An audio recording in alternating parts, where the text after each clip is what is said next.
Are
you sure?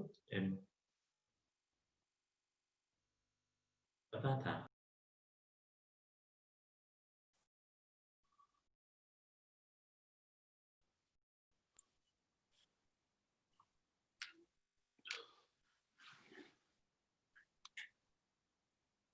morning, everybody. Good morning. Good morning, how are you? Good morning, Honorable. I'm fine. How's the weather that side?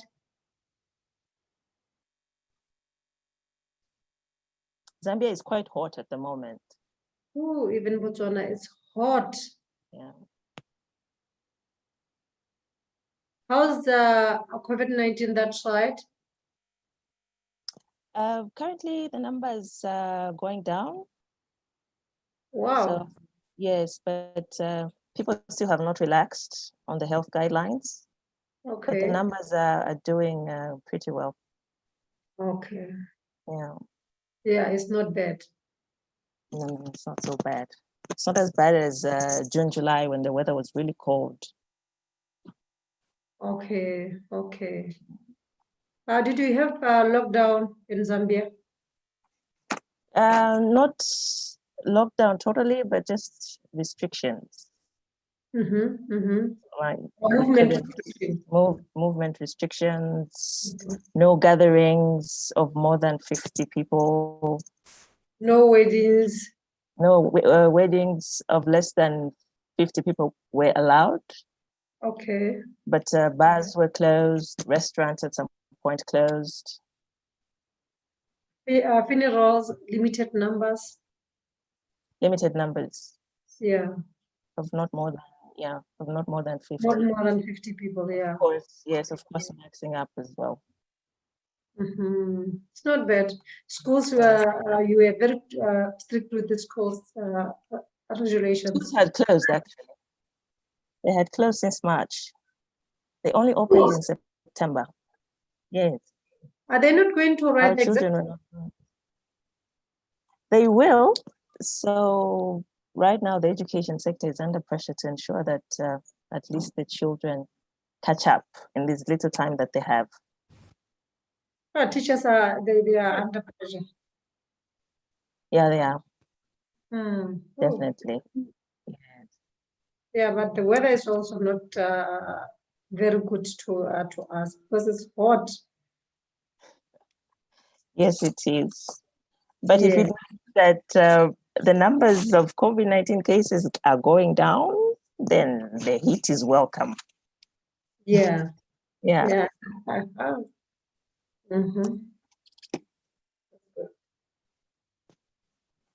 How are you, ES?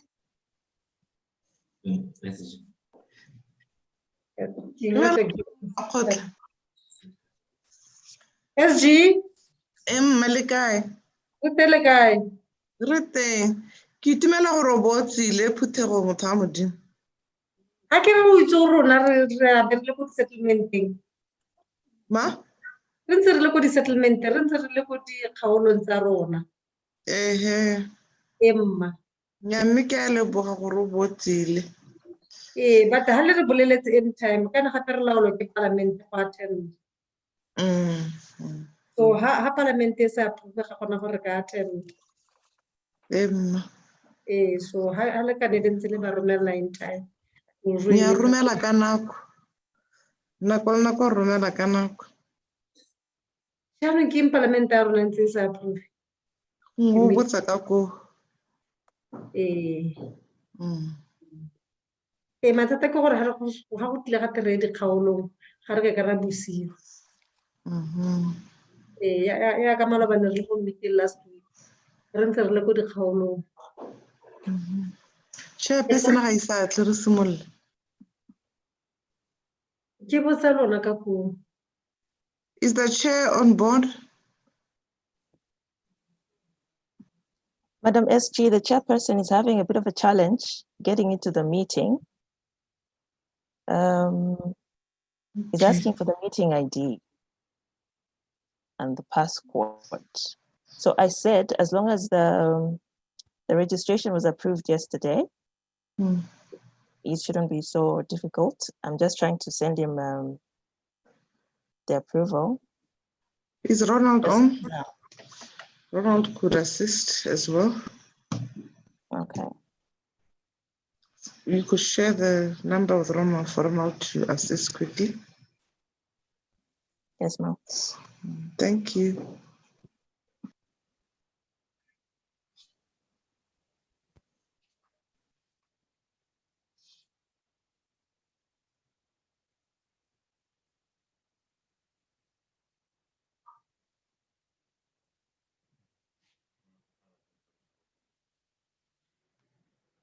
SG. Hello. Emma. This GBV reports from our countries. Didn't see the local boy and now because I want to the Bonaja. Because I can have you realized that GBV is very high? Emma, it is. It is. It is very, very high. Because we're also conducting a study in all the SADC countries, and we've just concluded this study, and we're in the process of developing the model law on gender-based violence. But hello. Hello.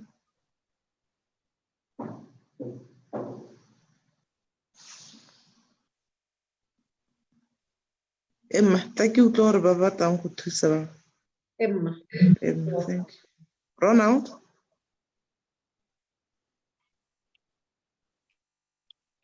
Hello. Hello. Hello. It's Miss Boyang. Yes, can you hear me now? Yes. Oh, we can hear you. That.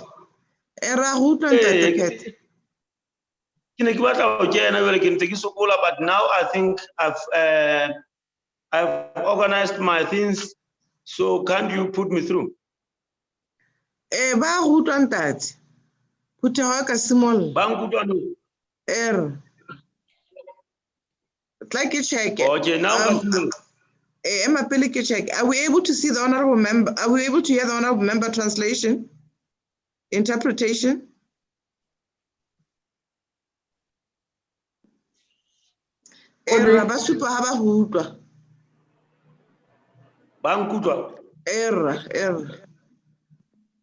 So now I can proceed. Ma? Ra?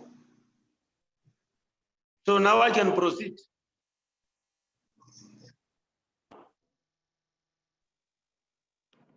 Good morning. Can I proceed now? Yeah, boy, you can start. Okay, thank you very much. Now I call the meeting to order. I now invite the committee secretary, Ms. Zulu, to present the credentials of delegates and confirm the quorum of the meeting.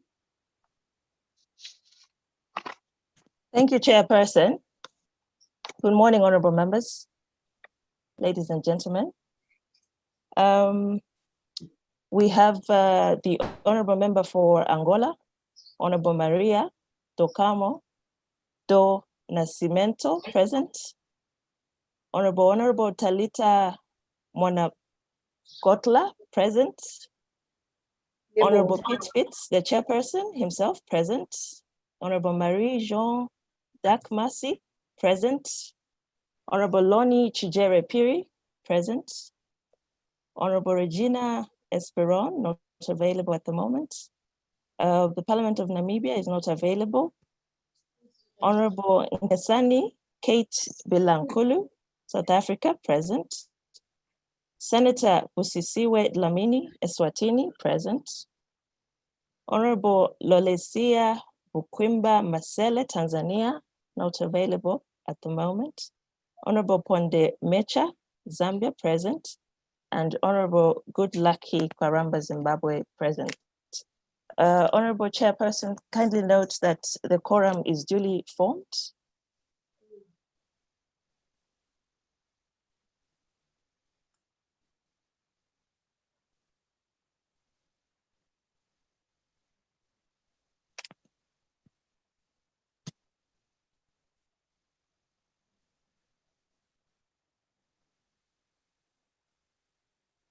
Honorable Chairperson.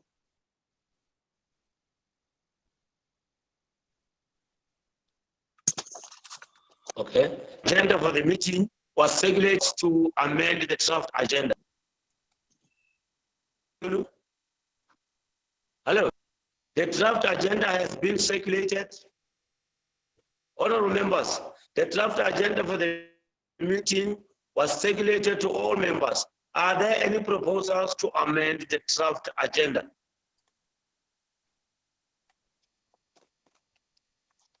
Can everybody hear me? Yeah, boy, we can hear you. Okay, Ms. Zulu.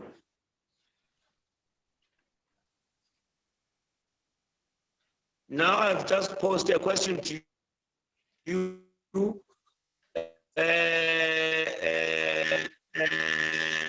Are there any proposals to amend the draft agenda?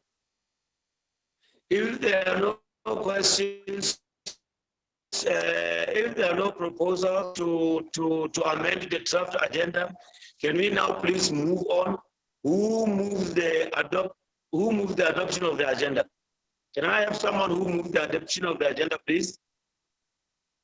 I move for the adoption of the agenda. Seconded.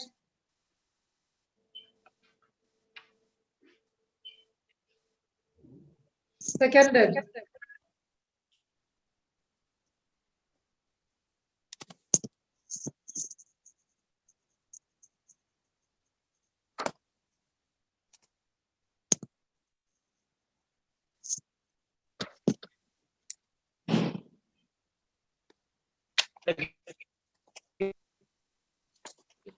Honorable member, accordingly adopted.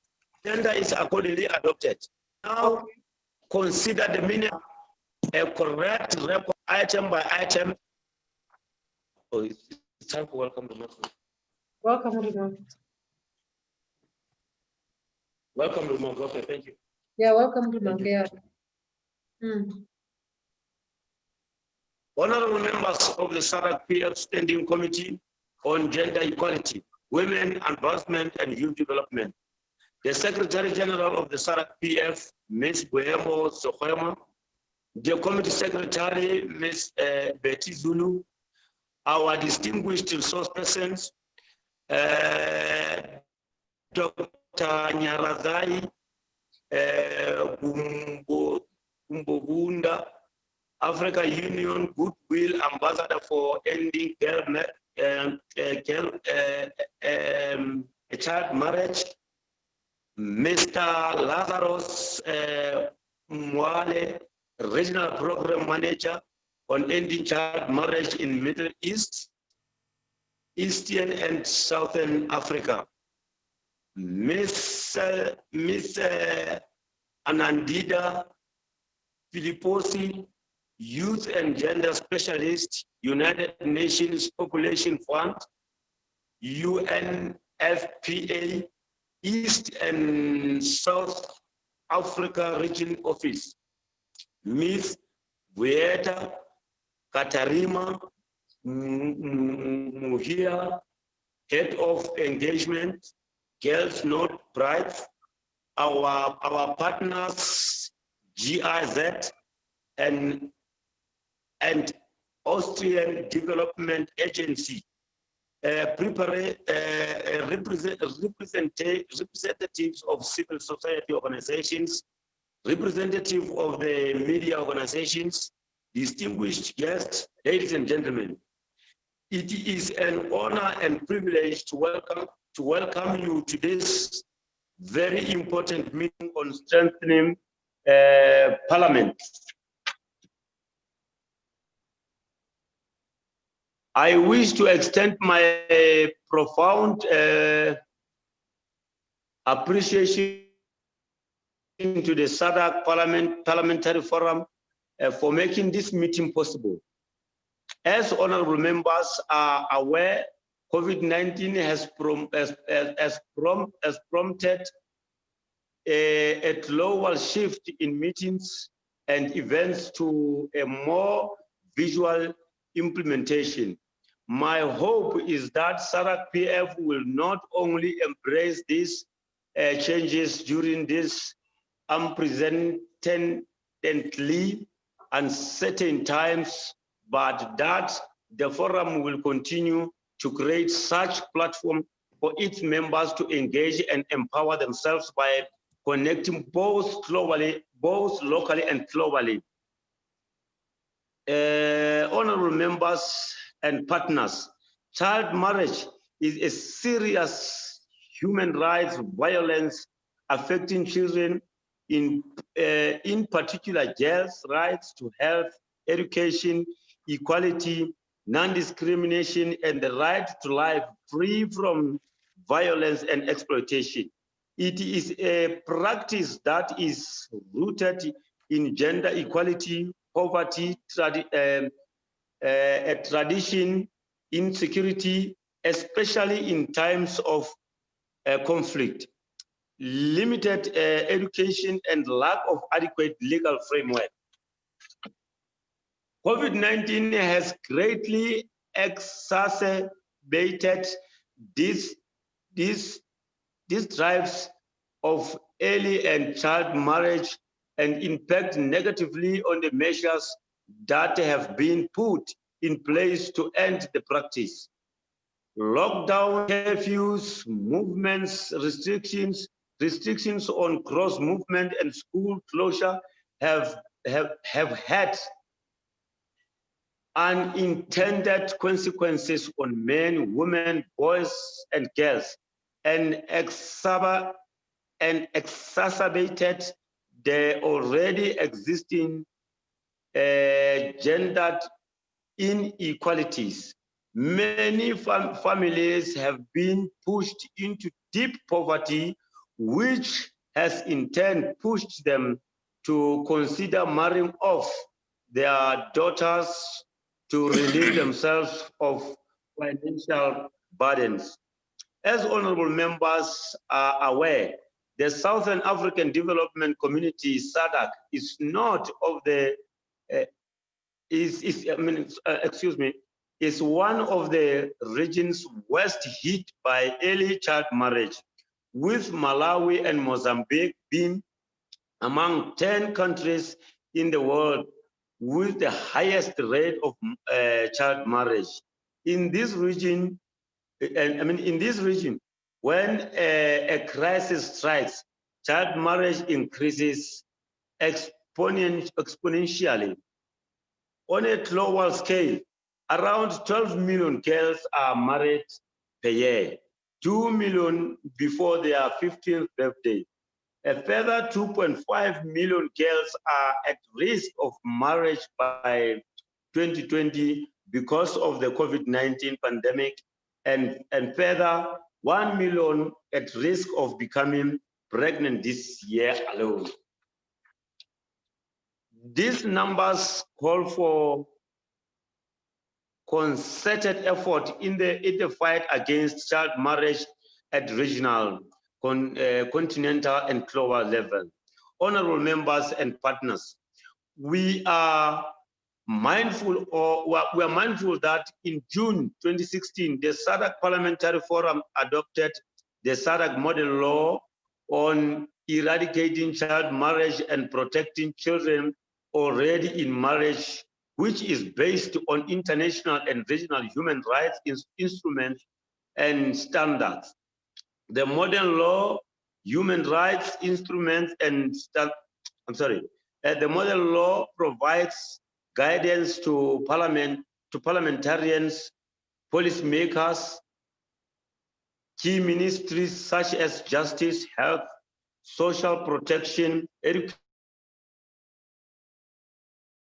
education, and labor and member states as they develop effective national laws to end child marriage and address inconsistencies in their current legal framework. The model law highlights what a comprehensive legal framework for addressing child marriage involves and reaffirms the range of rights affected by child marriage. There is no doubt that the advance of COVID-19 has reversed some of this hard-won progress made in eradicating child marriage. Pandemic-related school closure have significantly contributed to the practice of early and child marriage, particularly in Southern Africa. Honorable members, you will agree with me that as parliamentarians, we have a pivotal role to play in eradicating child marriage in our countries. As a leadership, as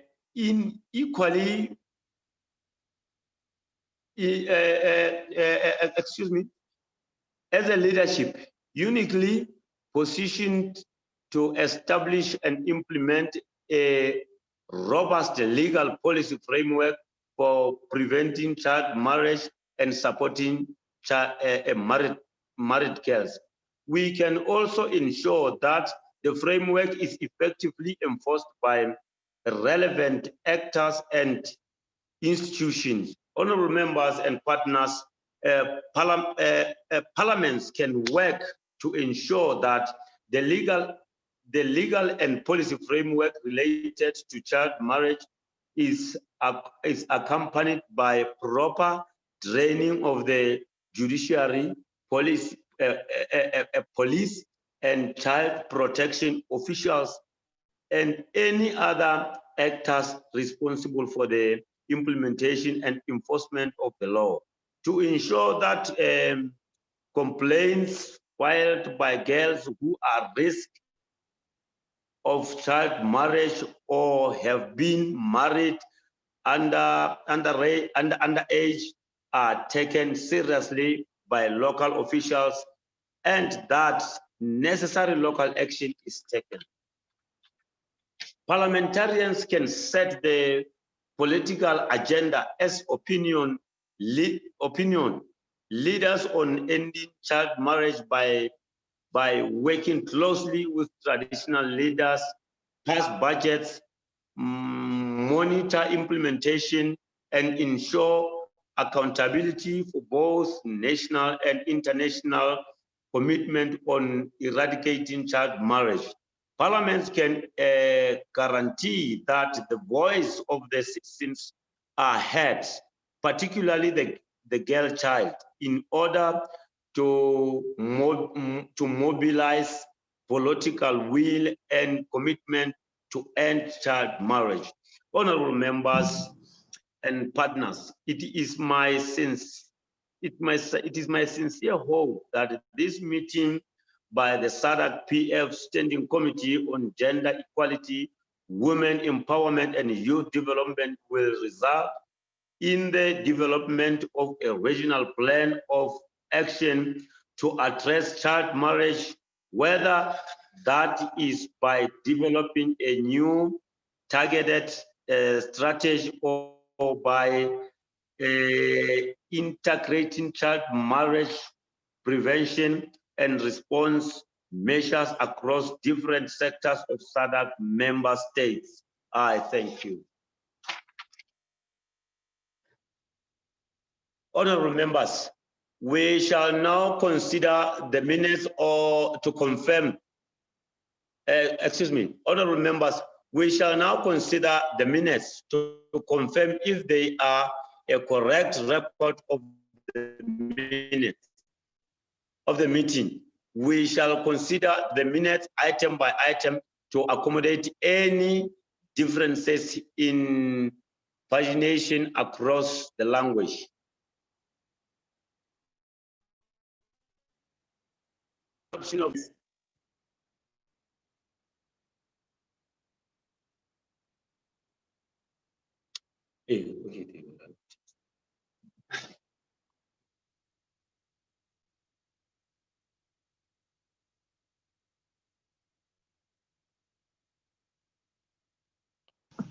May we share the minutes on the screen?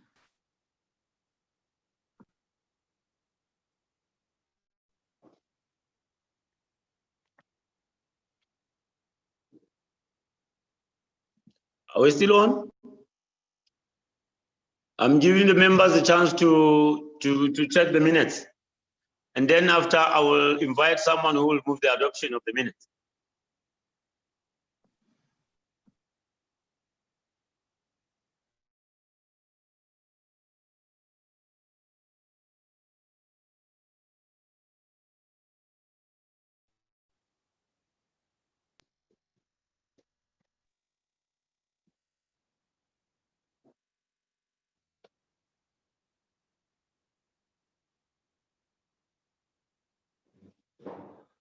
I'm not sure if we're still together. I'm trying to figure out. Are we still together? Ms. Zulu? Hello, Ms. Zulu? Yes, Chair. We are together. Can you hear me? Yes, I Okay, can thank hear you. Yeah. All right, thank you very much. I'm giving the members a chance to check the minutes, and thereafter I will invite someone to propose adoption.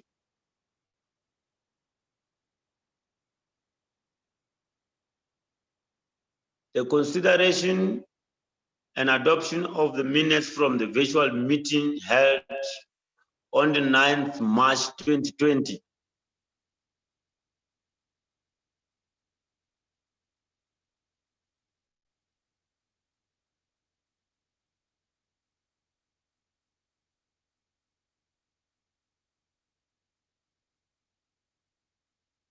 I would like to invite the members to make corrections, if any.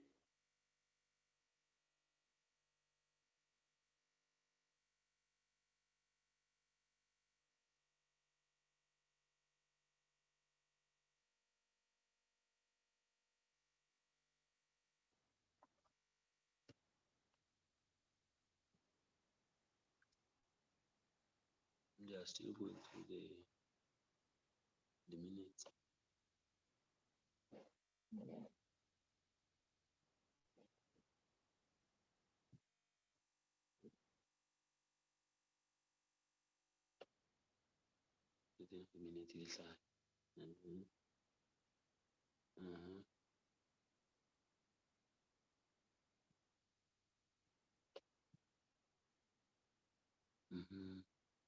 Now we have the minute.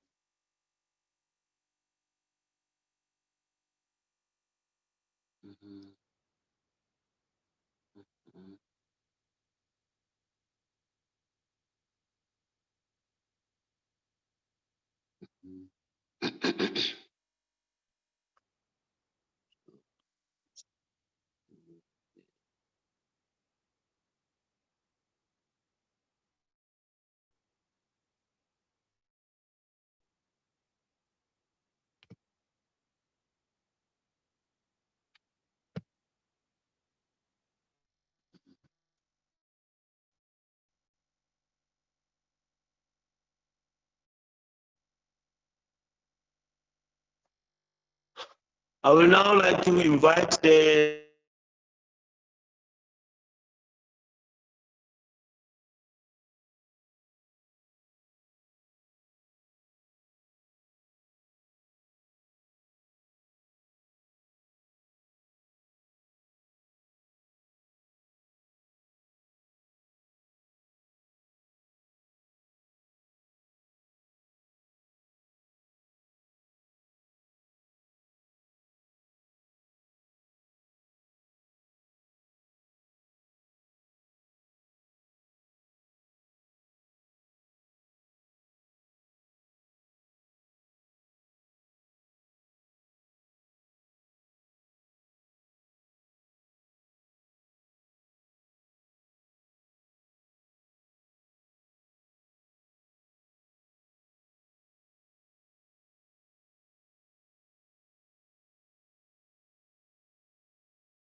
Is the chairperson still on?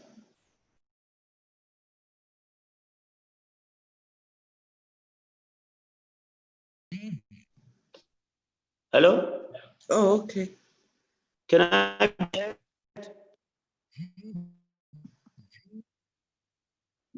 Now you hear me? We can hear you, Chair.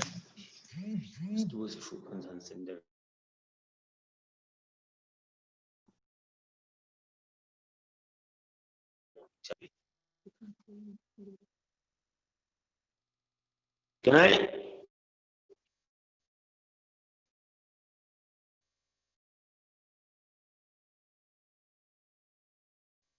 Can we now proceed? Can we now proceed? Now, I mean, it's the time to invite the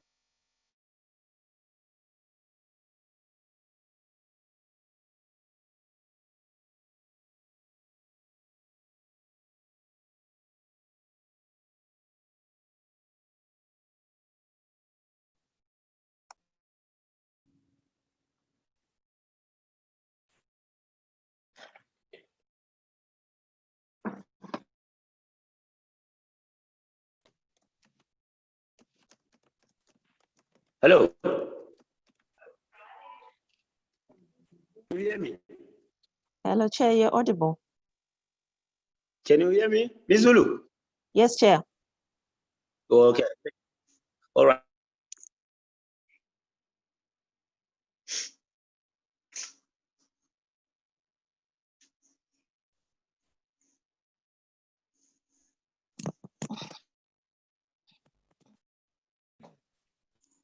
Can I now invite members?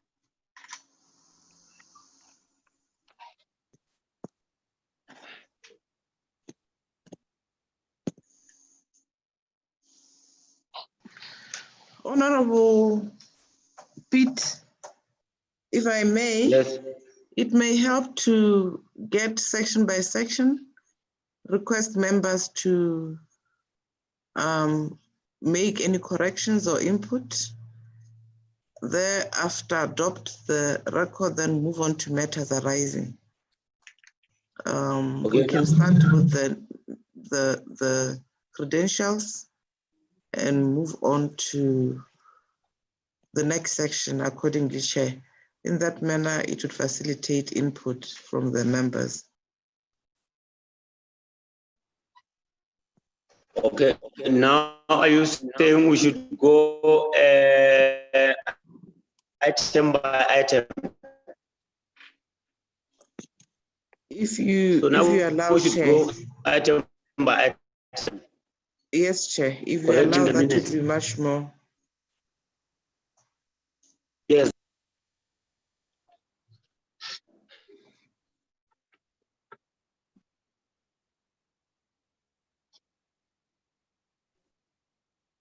Ms. Zulu, can you please put them on the screen? Can you please put the minutes on the screen so we can go item by item? The minutes are on the screen, Chair. All right.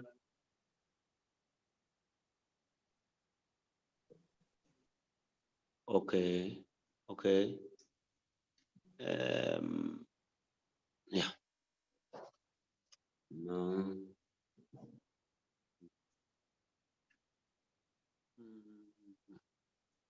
No, now we go item by item. Yeah.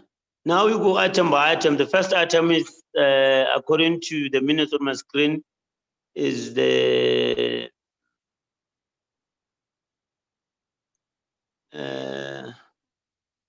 let's come from those who were present. Is it correct? Those who were present on that day. Okay, now I move on. This thing, come and help.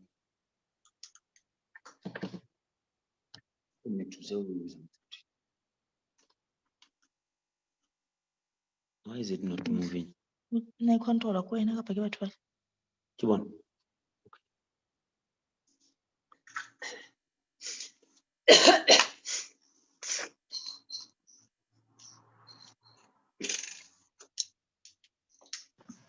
You control ke rona kwano, but motlhompe o ka bua gore agenda, any comments under credentials, remove a fela yalo, any corrections or additions.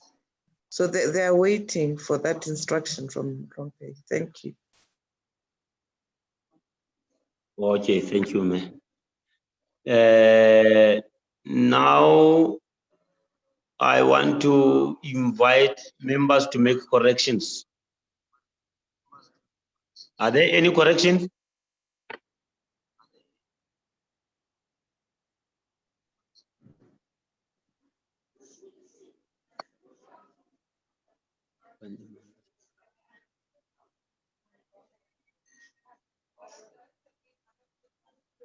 Are there any corrections?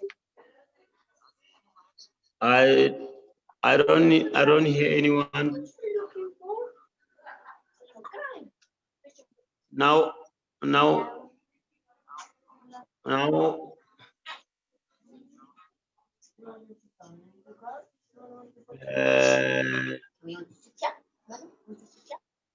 who moves I will now.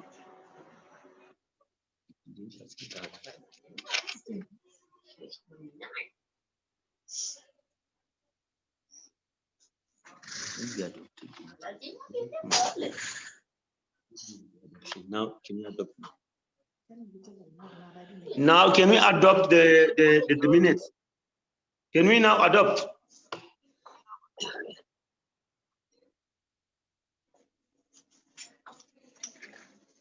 I want to call for someone who will move adoption.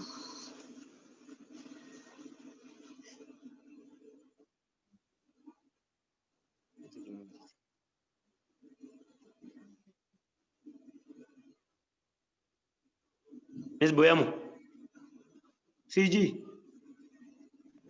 can you please intervene?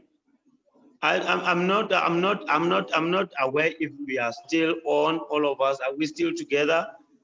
I was trying to call the members to make corrections. I hear no response. I'm trying to invite someone to move the adoption. I hear no response. Can you please intervene? Help me. And that, honorable members, we kindly switch on our cameras. The Zoom I know that it will affect the sound, but for the benefit of the chairperson and for interaction, maybe it may help for that engagement, or we may also respond accordingly as the chairperson prompts for intervention. If that is an order, honorable members, that would assist us to move.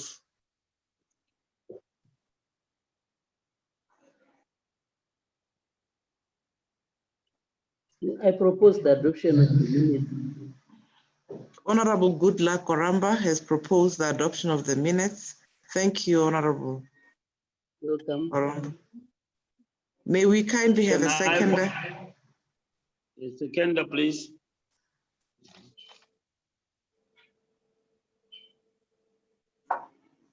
Zambia seconds. Honorable Pondemesha has seconded accordingly, Chair. Thank you. Okay.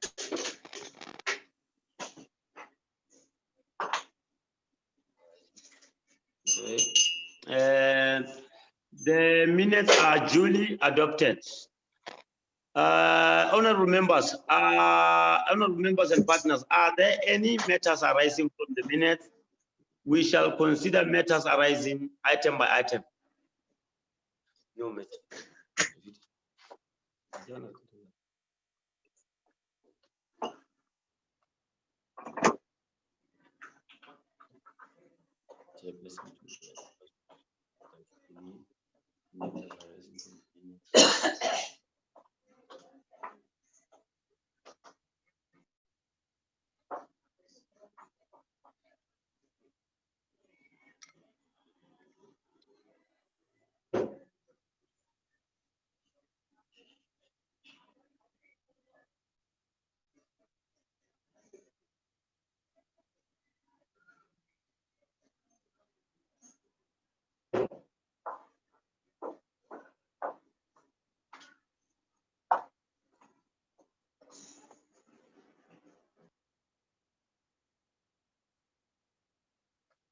Maybe I should go on now. CG, maybe now I should proceed to the next item. Yes, Chair. Does the Chair have his procedural notes? Yes, I have procedural notes. Yes, Chair. If we could kindly follow in that order, it would be helpful.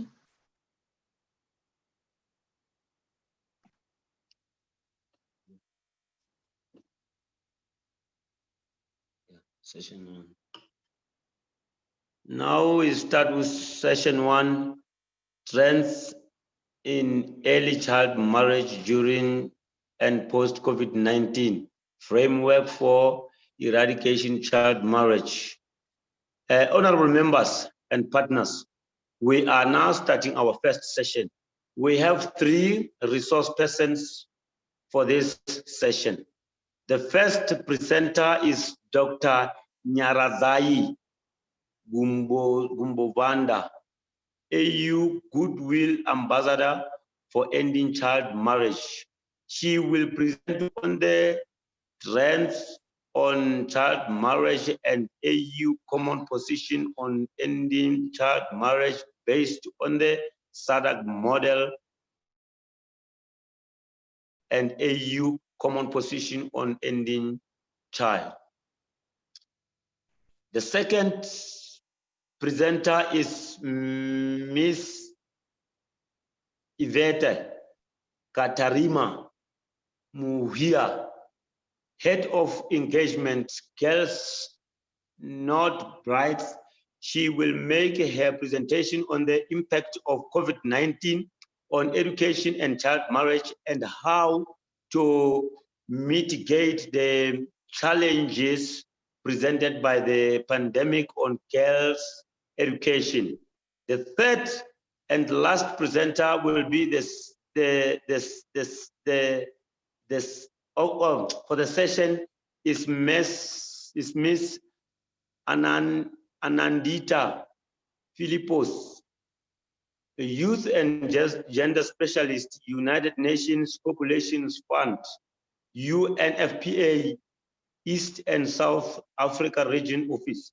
She will be presenting on Parliament's mandate in eradicating early and child marriage, regional framework on eradicating child marriage, unpacking the SADC model law on eradicating child marriage and protecting children already in marriages. I shall now invite Dr. Nyarazai Kumbonzavanda, Miss Muhai, and Miss Philippos to make their presentations.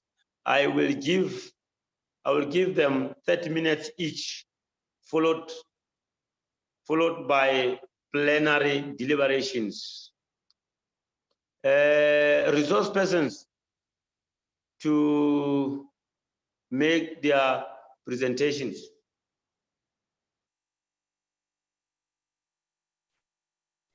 Thank you, Chair, Honorable Chair, and the honorable members present, the Secretary General for the SADC Parliamentary Forum, colleagues and friends. Thank you so much for inviting me to be part of your deliberations today in my capacity as the African Union Goodwill Ambassador on ending child marriage. Internet is very weak, and I just need a confirmation that you can hear me, and it may break in between. Chair, can I have confirmation you can hear me? Now I hear you very well, madam. I can hear you very well. Thank you, Chair. Thank you, Chair. First is to continue to congratulate the SADC Parliamentary Forum for your leadership in the SADC region, for your leadership on advancing gender equality and promoting the protection of the rights of children. It is very important that we continue to recognize that it is within SADC that we have the model law on ending child marriage, and we also had the model laws on other issues, including HIV, and the SADC Gender Barometer by the SADC Secretariat. And you continue as SADC to be trailblazing and to be precedent setting. And this is very important for our work at the continental level, looking at the regional blocks as the pillars of the African Union. In 2014, the African Union launched a campaign to end child marriage, which was to implement the African Charter on the rights and welfare of the child. At the same time, it was realized that we cannot achieve Agenda 2063 of the African Union unless and until we deal with very precise issues confronting the continent, including the issues of gender inequalities, the disempowerment of girls, the abuse and violation of rights. And child marriage was seen as a critical indicator that speaks to a range of violations of human rights, and that speaks to a range of interventions, development interventions that the continent had to take. Therefore, the launch of the African Union campaign and the subsequent adoption in 2015 of the Africa Common Position on ending child marriage was in itself a step towards implementation, towards monitoring, and also prioritization of resources on the continent to these issues. Indeed, the SADC model law and the work that you are doing as a committee is very pivotal and has been cited severally as driving the implementation of the African Union campaign. We know that it is in this region, in the SADC region, that we also have most of the countries have launched the national action plans to end child marriage. And we also have a number of countries which have worked on legislation to align the law of marriage to be 18. We know that we still need more work to go around alignment. And again, this is a very important issue. The African Union, in its work, recognizes that there are interventions that need to be taken by the executive arms of governments with regards to delivery of public service, especially on health, on education, employment and food security, and on access to justice as well as social services. At the same time, it's very important that the AU recognize the role of parliaments in ensuring that we have adequate and appropriate legislation to inform policy, to inform national laws, and to inform the standards, to set the standards that is needed and necessary. And it is looking at all the recs. It is only in SADC that we have a model law that gives the directions around legislating on a range of issues as well as providing the policy directions. The African Union framework also recognizes the role of human rights institutions in the delivery of the commitment to ending child marriage. It is in this regard that the African Union the African Union Commission on Human Rights, together with the African Union Committee on the Rights and Welfare of the Child, did adopt a common statement, a joint recommendation on child marriage. This was to guide the interpretation of the work on ending child marriage. So within this framework, the African Union then appointed myself as the African Union Goodwill Ambassador to support the advocacy work, to guide and support member states, and to work with civil society, and also the special rapporteur on ending child marriage, who is part of the Committee on the Rights and Welfare of the Child. Our mandates also are complemented by other mandate holders of the African Union, including the Special Rapporteur on Rights of Women, including the Special Envoy on Women, Peace and Security, and last year was the appointment of the Special Envoy on Youth. So as a cluster of special mandates, we work strongly in supporting the efforts of the member states. Again, the role of civil society has been critical in the work of the African Union in driving the awareness, the advocacy work, and also pushing for legislative reform. And I'm pleased that on this platform, we have a number of key partners that we've worked with closely. We are going to hear later from our colleague at Girls Not Brides, we have Plan International, and I also want to appreciate all the partners and donors who have put resources to this work at the continental level, including IM Swedish Development Partner, the UN agencies like UNICEF and others. I now want to, with that context, we know that African countries have the highest prevalence of child marriage, and we are pleased that the efforts in Southern Africa are showing a reduction in numbers, but we also continue to be concerned with the situation in Central Africa. COVID-19 is an unprecedented challenge, an unprecedented crisis that has impacted on children and on girls in ways that we didn't anticipate. When COVID-19 was first discovered, its measure, the data was showing as if this is a condition that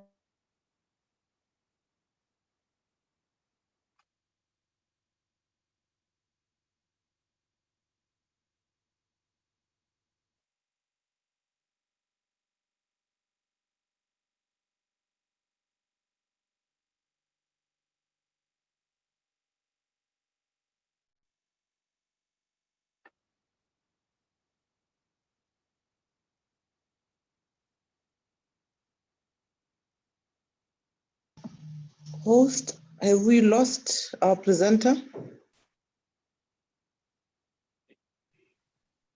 It looks like. Okay.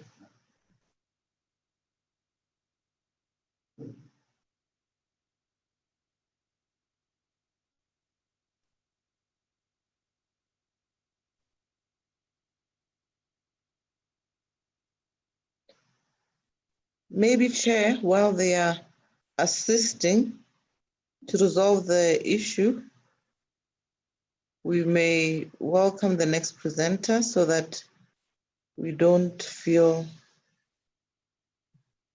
Okay. we don't put her under pressure, because network is an issue in our region, Chair. All right.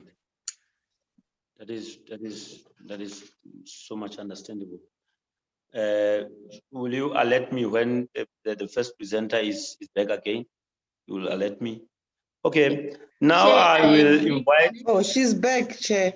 Thank you. Oh, she's back. All right. Chair, Yes, I've she's back. reconnected, and Thank you. since I have connectivity problems, I'll just run a summary of my presentation and then send my paper for in-depth presentation.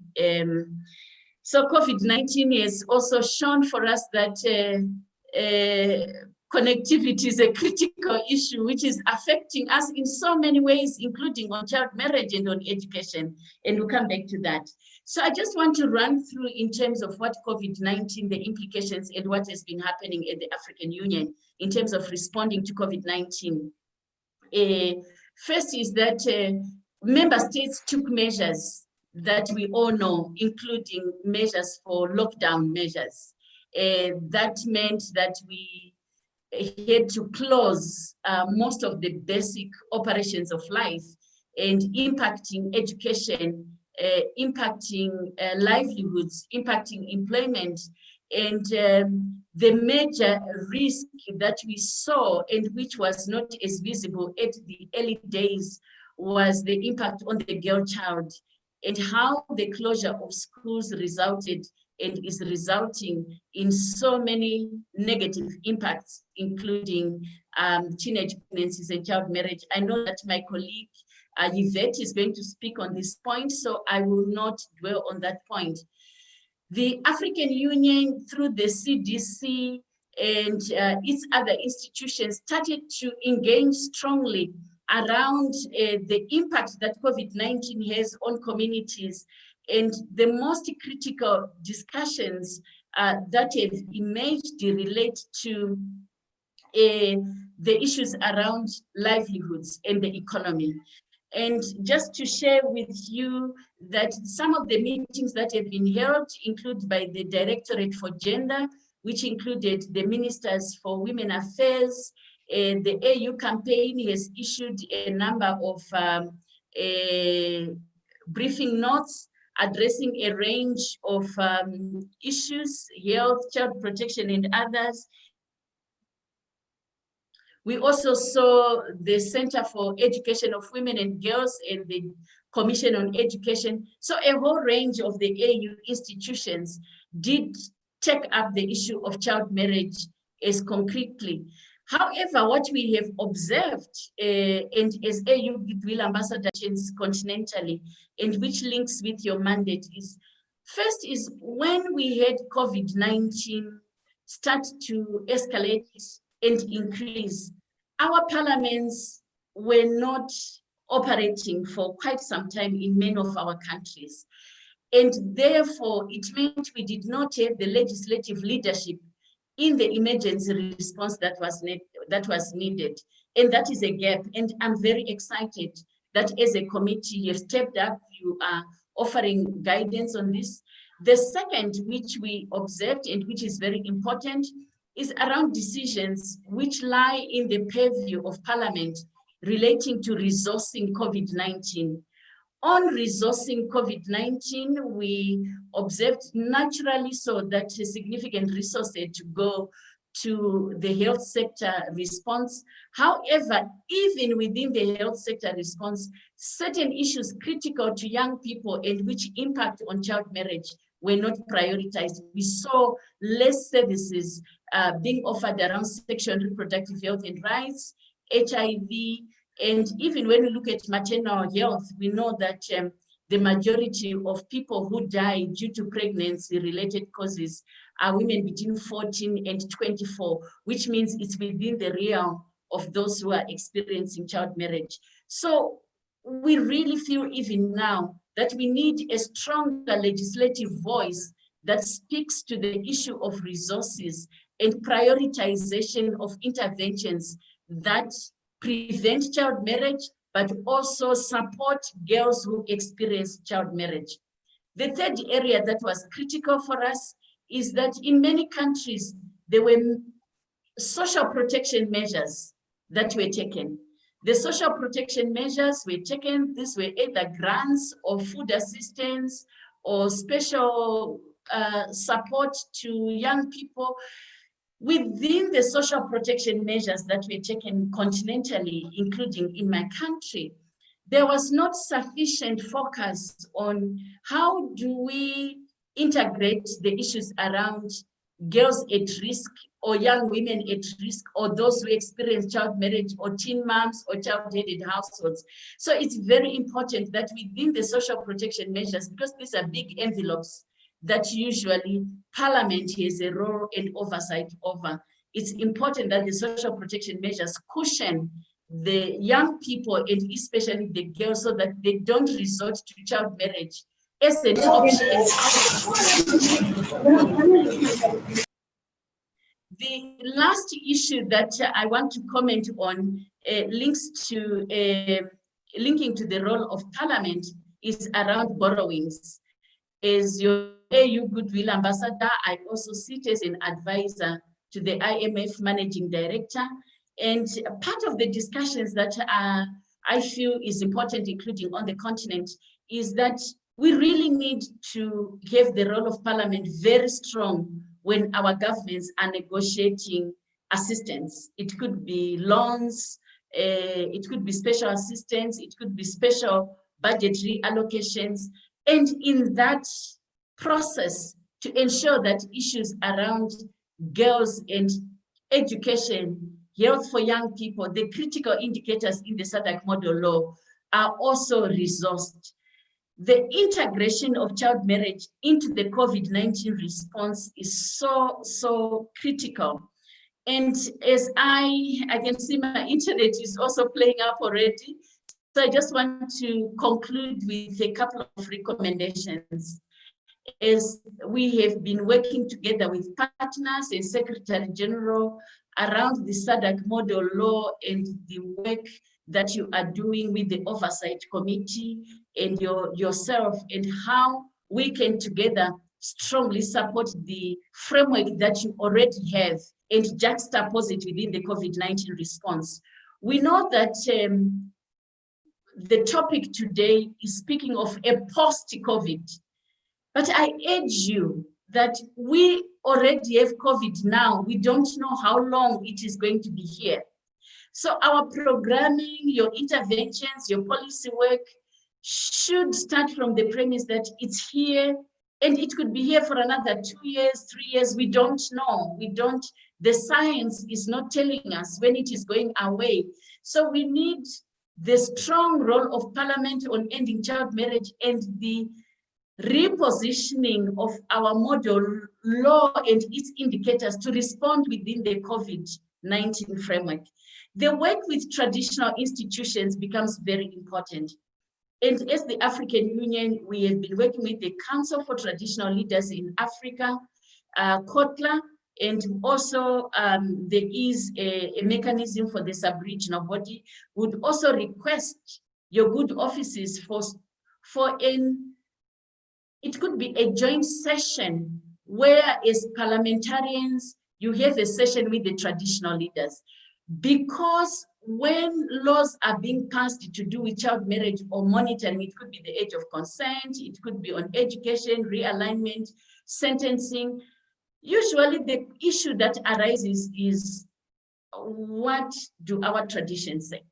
So it's very important that you have set a standard, and the Council for Traditional Leaders have said, child marriage is not our culture. We do not want people who are criminals, who want to use culture and faith to abuse our children. So coming together would be important, and as the AU Goodwill Ambassador, I would like to offer my support to your coming together so that we can strongly move around the issues of working with traditional leaders. I'm also excited that Zambia, Malawi, and now Zimbabwe are the countries on the continent that have developed bylaws on ending child marriage.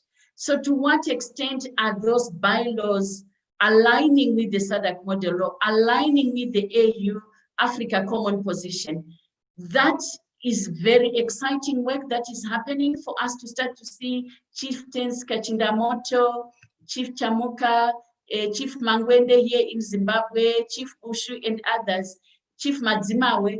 They have developed the bylaws, and bylaws are within the legislative framework. So the development of our customary law, it's a very important work that we see where as SADC, you are evolving the jurisprudence in customary law for ending child marriage. And this work, we really appreciate all the partners who have stepped up for doing that, for enabling that to happen. And lastly, still around culture, is how do we innovate and start to give stronger recognition, including through your legislative role, for some of our positive norms that existed or practices. In Zimbabwe, we had Nanga. We know we are talking so much of safe spaces. In Bayoaskana, you know, yes, there are things which were not good that used to happen there or which might not be aligned with the times now. But the notion of safe spaces has always been African as well. So it's not an external notion, and therefore as parliamentarians, how do we together reclaim at the level of policy and at the level of the continent some of the positive, deep educational frameworks that existed and nurturing frameworks that existed. This is some of the work that I am doing, working with many partners, and we really are excited around that, that possibility. The last point is around access to justice. I am concerned that continentally, child marriage is, the more we continue to call it marriage, the more we continue to sanitize a criminal act of rape, the more the justice system does not accord the adequate attention in sentencing to such a crime. And it is the role of Parliament to really, really push for this issue within your work with the legislature, as the legislature, with the executive and with the judiciary. We would like, at the continental level, it's very clear that what we are calling marriage, we cannot call a 10-year-old to have gone into marriage. It's rape, sexual abuse, it's trafficking in some instances, it's child labor in some instances. And therefore, the issue of justice must accord the seriousness that is needed. The challenge that we have on the continent is that we don't have sufficient social welfare services which are resourced. Because when a child dares to report her assumed husband, who is supported by her parent, that child has nowhere to go. And when a child loses the social protection of the family, her own family accepting that marriage, and the family to which she is married also accepting because they don't want to take responsibility, that child ends up with no protection and nowhere to go. This is where we need very strong departments of social services. We need shelters. These children need a place to go to as the mediation happens. as the issues are discussed with their families, as they go back to their homes, as they then go back to school. So with COVID-19, with the constrained resources, this is where the partnership with civil society becomes important, and this is where the engagement that is needed to work collaboratively becomes so crucial. We know on the issue of resources that there are a number of partners who are putting resources to this work. We also want those resources to go to the work with parliamentarians, to the work that you are doing, to enable us to have a strong monitoring and oversight framework, to have a strong resourcing framework, to have a strong accountability framework. Again, thank you so much, Chair. I know that I had to rush, conscious of my internet. Thank you so much, Secretary General. I'll share my full paper later. Thank you. And I really appreciate your full support to me. Coming from the SADC region as your AU Goodwill Ambassador, we also appreciate so much President Edgar Lungu, who is the AU champion, presidential champion on ending child marriage. And I also want to congratulate the President, who is the chair of the Oversight Committee on her election. It means you have political leadership also that supports your work. Thank you so much.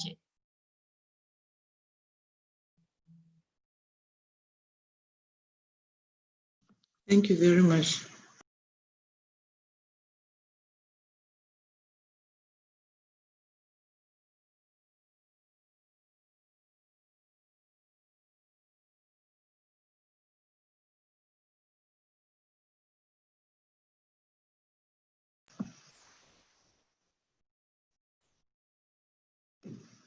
The chair had directed that the three presenters present and then take questions after.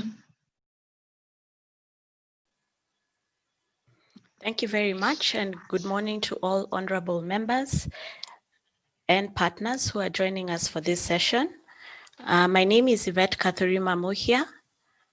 I head the Africa engagement at Girls Not Brides, and I'll be making a presentation this morning that I have shared with Ms. Zulu to be projected. If not, I can project it from my end as well.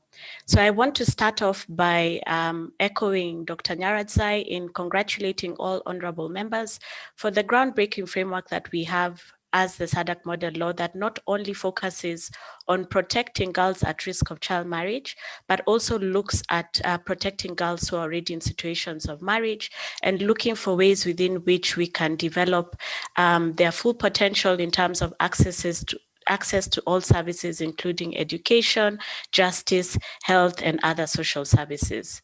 So if my presentation cannot be projected from that end, I'll just share my screen and take you through the impact of COVID-19 on child marriages, as we've heard from our members, and look at some of the ways within which we can mitigate the challenges that have been presented, particularly on the issue of education. So allow me, honorable members, to go off video and share my screen, and we'll start off the presentation.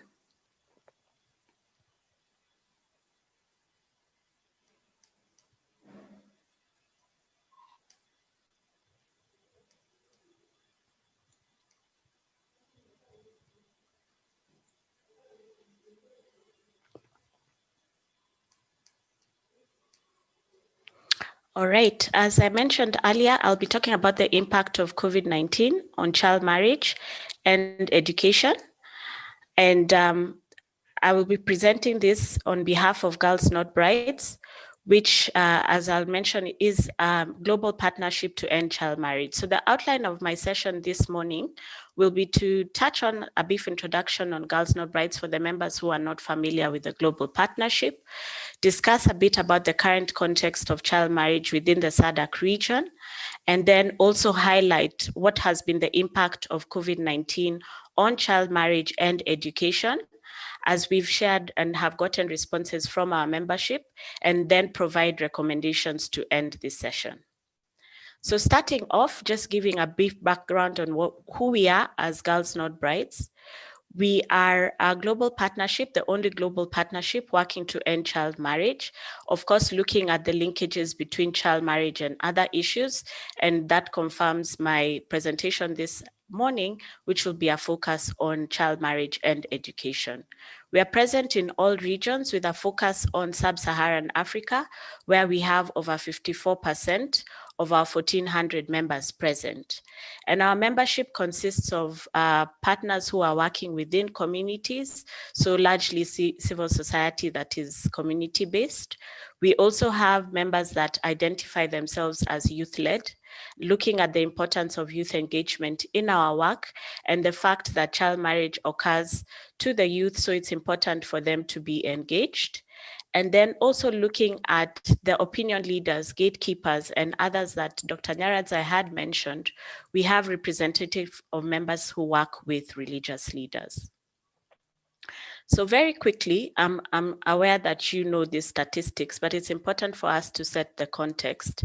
If we are looking at child marriage within the SADC region, we have data and statistics from UNICEF that highlight within East and Southern Africa, there have been decreases on the prevalence of child marriage. So if you're looking at a shift from 2018, where we had 35% of prevalence in child marriage before the age of 18, this has now decreased to 31%. However, as highlighted by Dr. Nyaradza, it's important to see that progress is not uniform across board, where we have decrease and market decrease across East and Southern Africa. We are still seeing very high prevalence in West and Central Africa. And if we look at the countries in the SADC region, we note that there's high prevalence in Mozambique, where we have over half of the girls getting married before the age of 18. And this is compounded by issues such as conflict. It's compounded by the natural disasters as affected by the cyclones, and also through harmful social norms. We have high prevalence in Malawi, in Madagascar, and in DRC. And if we are looking at the numbers in terms of the burden then that child marriage has in girls in the countries, we have high rates in DRC, in Tanzania, and in Mozambique. So what has the impact of COVID-19 presented on child marriage and on education? What do we know so far? Globally, the pandemic was made notable on March 11th, 2020. And since then, we've had over 44 million people infected with the virus, and unfortunately have had over 1.17 million people dying because of the corona pandemic. Then we're also seeing that governments through their public health agencies have increased collaboration to accelerate efforts to develop standardized treatments, protocols, and vaccines. So there's been a rapid shift amongst our governments, amongst pharmaceuticals and others, to see whether or not they can develop a vaccine, because as has been mentioned previously, this is the world that we are currently living in. We are not yet post-pandemic world. The impact on our communities have been severe restrictions. Some have currently been lifted, but these have impacted on our economies at a global level, at a national level, and at the local level. And this, we predict, will have a global recession possibly after the pandemic. We are also seeing increased unemployment, which has led to increased inequality. The economic impact of the lockdown has pushed already vulnerable households and the most marginalized deeper into poverty. When we look specifically on the issue of child marriage, the impact of the lockdown has affected education. It has affected access to services, including sexual reproductive health. It has affected mental health, and a number of conversations have been had at different levels on the impact of COVID on mental health and associated risks. There have been increased cases of gender-based violence and severe economic distress.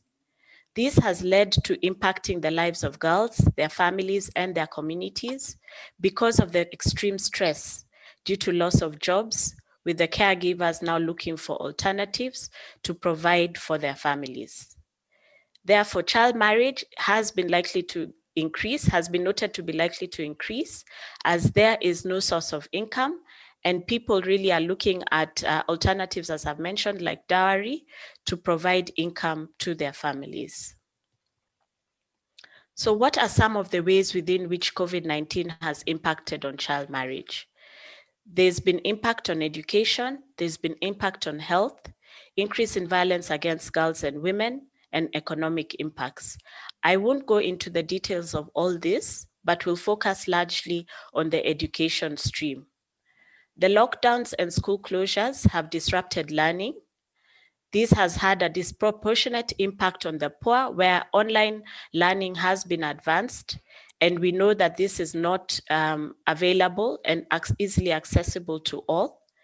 There's been limited access to this learning, online learning, for few girls. And the concern is that many girls then will not return to school once lockdowns are lifted and restrictions are lifted, because there'll be close relationships with teenage pregnancies and lack of access to services for these girls to access education, therefore limiting the numbers of girls who will return to school. Sometimes, and in some cases, the cost of education may therefore become unaffordable. And as I mentioned earlier, families will look for alternatives. And some families may prefer to educate their boys over their girls, which is devastating, and therefore calls for us to really look at the importance of social norms and gender norms within our communities. So when discussing with our members since the onset of the coronavirus, our members have flagged that it's important for us to raise the voices of and protect the girls who are increasingly at risk. And we've highlighted some examples of what our members have been able to do. They're working with social media to ensure that education material is translated into different languages. They're looking at the use of radio, where girls may not have access to computers. Girls' clubs are still being held, albeit in smaller numbers, and the importance of helplines, particularly to raise cases of gender-based violence within the communities. When we talk about online and offline learning as a method to ensure continuity for girls' education, we have opportunities to ensure increased collaboration with partners, so civil society and government, to mitigate the digital divide, especially for communities with no access to digital learning. So we are looking at examples where in Tanzania, for example, there have been groups of organizations that have gone around to the communities with past papers of exams and are working with the children within the communities to revise this where online learning is impossible. Critical to note is that civil society space is also shrinking within the context of the pandemic. We have seen, and sadly so, a risk of rollback on progress gains that have been made. We know the cases that are happening now in Cameroon. We know that governments are using this opportunity of the crisis to deny people their human rights, but we also know that there are governments who are more willing to work with civil society, recognizing the reach that they have within their communities. We also have noted that budgets for education are at risk, particularly given the competition amongst different sectors to rise up to the challenges that COVID-19 has presented. So what can we do to mitigate some of these impacts? When we're looking at child marriage and COVID-19, it's important for us to consider that we must ensure comprehensive measures to not only prevent, but also to respond to cases of child marriage.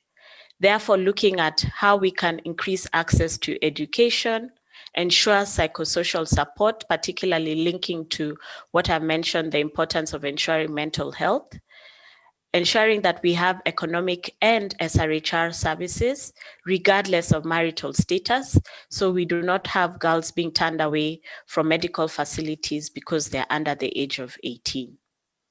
We also need to consider that during this process, which is the lockdown and what has been termed as the acute phase, and hopefully when we get to recovery phase and post-pandemic, that we advocate for girls to return to school despite their condition. So they need to be able to access school even when they're pregnant. They need to be able to access SRHR information and services, and the schools need to be conducive in terms of their sanitation so that this does not affect girls during menstruation. We also need to ensure understanding of gender inequalities. We all come from societies and are aware of the harmful norms that have been perpetuated from generation to generation. Therefore, an analysis of gender and sex disaggregated data will help us to inform the design, implementation, and monitoring of interventions to really look at the challenges that this COVID-19 has presented on access to education, but at the same time, prevention of harmful practices such as child marriage and FGM. When we look at travel restrictions, which have been informed notably at the very beginning of the virus, but we still have countries that are observing curfews now and others that are during lockdowns, we need to ensure that we have longer term and flexible funding to support localization of responses so that our governments are also working with us to raise domestic resources for social sectors such as education and health. It's very important to ensure that girls and women are consulted. Where youth engagement is critical, we all know the saying, nothing for us without us. And we have to especially amplify the voices of young women who have been disproportionately affected by the virus. We also need to ensure learning and adaptation. And I know my colleagues will share about some of the research that we are planning, some of the research that is being undertaken currently by governments to look at some of the lessons that can be learned, the best practices that can be replicated at scale, so that this pandemic also becomes an opportunity for us to look at innovation within our African communities and societies. In terms of protecting the progress that we have already made on girls' right to education, it's important for us to leverage teachers and communities as the point of contact, the first point of contact to the girls themselves, to work with the teachers to report absences of girls when schools are opened and ensure that we have of appropriate distance learning practices. Countries such as India have gone to the sense of including the communities in back to school approaches, where they are painting homes and schools with black paint so that these can be used by the girls as their blackboards, for example. Keep financing flowing into education systems and to ensure that it benefits girls and boys equally, particularly now that we are looking at we need to ensure that we have retention of girls in school and avoid dropout rates. We also have to consider the gender digital divide, and closely linked to that is being aware of the harassment that happens online and that we are able to safeguard the voices and the services of our girls and boys. I have mentioned the importance of engaging young people, and as we ensure a safe return to school, is to work with government, private sector, and other civil society to ensure that the PPEs are available, that there's temperature being taken, that anybody who is thought of being at risk is adequately taken care of, and that access to school is made easier. Where school physically cannot be had, we have online learning that is protected, that is made accessible to all despite class and economic disparities. And what can you do specifically as parliamentarians? Some of the recommendations that we have made is to safeguard education spending, so to ensure that we free up resources by either postponing restructuring debt for low and middle income countries, and I'm sure these are conversations that Dr. Nyarazai has been having as chair of Action Aid and also advisor through the IMF. We have to ensure that we increase efficiency, effectiveness, and innovation, that every dollar, shilling, kwacha spent is spent well on tackling waste, making sure that we really highlight the importance of our teachers, that they are paid well, and that we invest in resilience, particularly in our education systems. We need to ensure that we innovate and close the financial gap. So exploring new sources of support to education systems. I've talked about the importance of debt restructuring and conversations around this, however difficult they may seem, so that we protect human capital investment and look at ways within which we can have a comprehensive post-COVID-19 plan where different groups and sectors are working together. Here we've highlighted the importance of the Ministry of Health and Education, but we also know that there are other sectors like gender, children's services that should work together to develop and communicate well-defined timelines. We shouldn't rush to open schools for the sake of opening them, but to ensure that once our children are in schools, they are protected and the standards within which operating procedures on health and sanitation are maintained. We need to ensure that we have strong voices in building public awareness. So the key role of parliamentarians in making sure that you are acting as key champions on ending child marriage, looking at the prevalence that we've highlighted, acknowledging the drivers and the consequences, and calling for greater government leadership and investment in child marriage prevention and mitigation, particularly in light of COVID-19, increased cases of conflict, and the impact of natural disasters on our girls. We are also looking at you leading the gender-sensitive approaches in education response and ensuring that governments support continued learning by investing in inclusive, gender-responsive distance education methods, and I have provided examples of such. Looking at ensuring that re-entry policies are in play and are implemented so that when schools reopen, pregnant girls, married girls, young mothers are fully supported to return. Ensuring that we involve girls and women in the response to all our education needs and COVID-19 pandemic mitigation. And most importantly, advocate and make monies available for counseling support, helplines, and girls' clubs, because there will be a need for these conversations to be held. There will be a need for psychosocial support to be provided, so that where there have been cases of child marriage and other forms of abuse, these are directly taken to court for prosecution, where the girl can have access to justice. And I wanted to share some resources that could inform your work going forward. Girls Not Brides has published a brief on child early and forced marriage and the impact of COVID-19. The AU has done remarkable work in looking at the impact of coronavirus, not only on gender equality and women's empowerment, but also on Africa's economy. And other players such as DFID and Knowledge for Development have published works on what the secondary impacts of COVID will have, not only on girls and women, but particularly on violence against women and girls. And I also wanted to make special reference on the work that has been done by our partner, Plan International, on the impact of COVID-19 in humanitarian settings, because we are looking at settings that have already or are already currently facing crises, humanitarian disasters, and are now have to deal with COVID-19. So these are some of the resources that you can review following this session.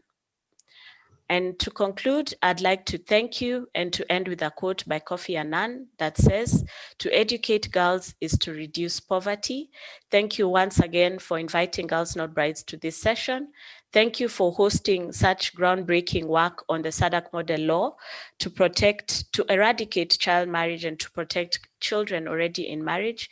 And thank you also for looking at ways within which, even in the context of the COVID-19 pandemic, parliamentarians can utilize all their authority to hold governments accountable and work with partners such as civil society to ensure that at the end of the day, girl-centered programming is working to end child marriage and ensure that the girls have access to all their rights and live lives to the best of their ability.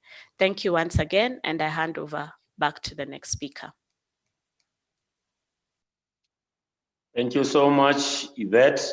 We now call upon the next presenter, being Ms. Anandita.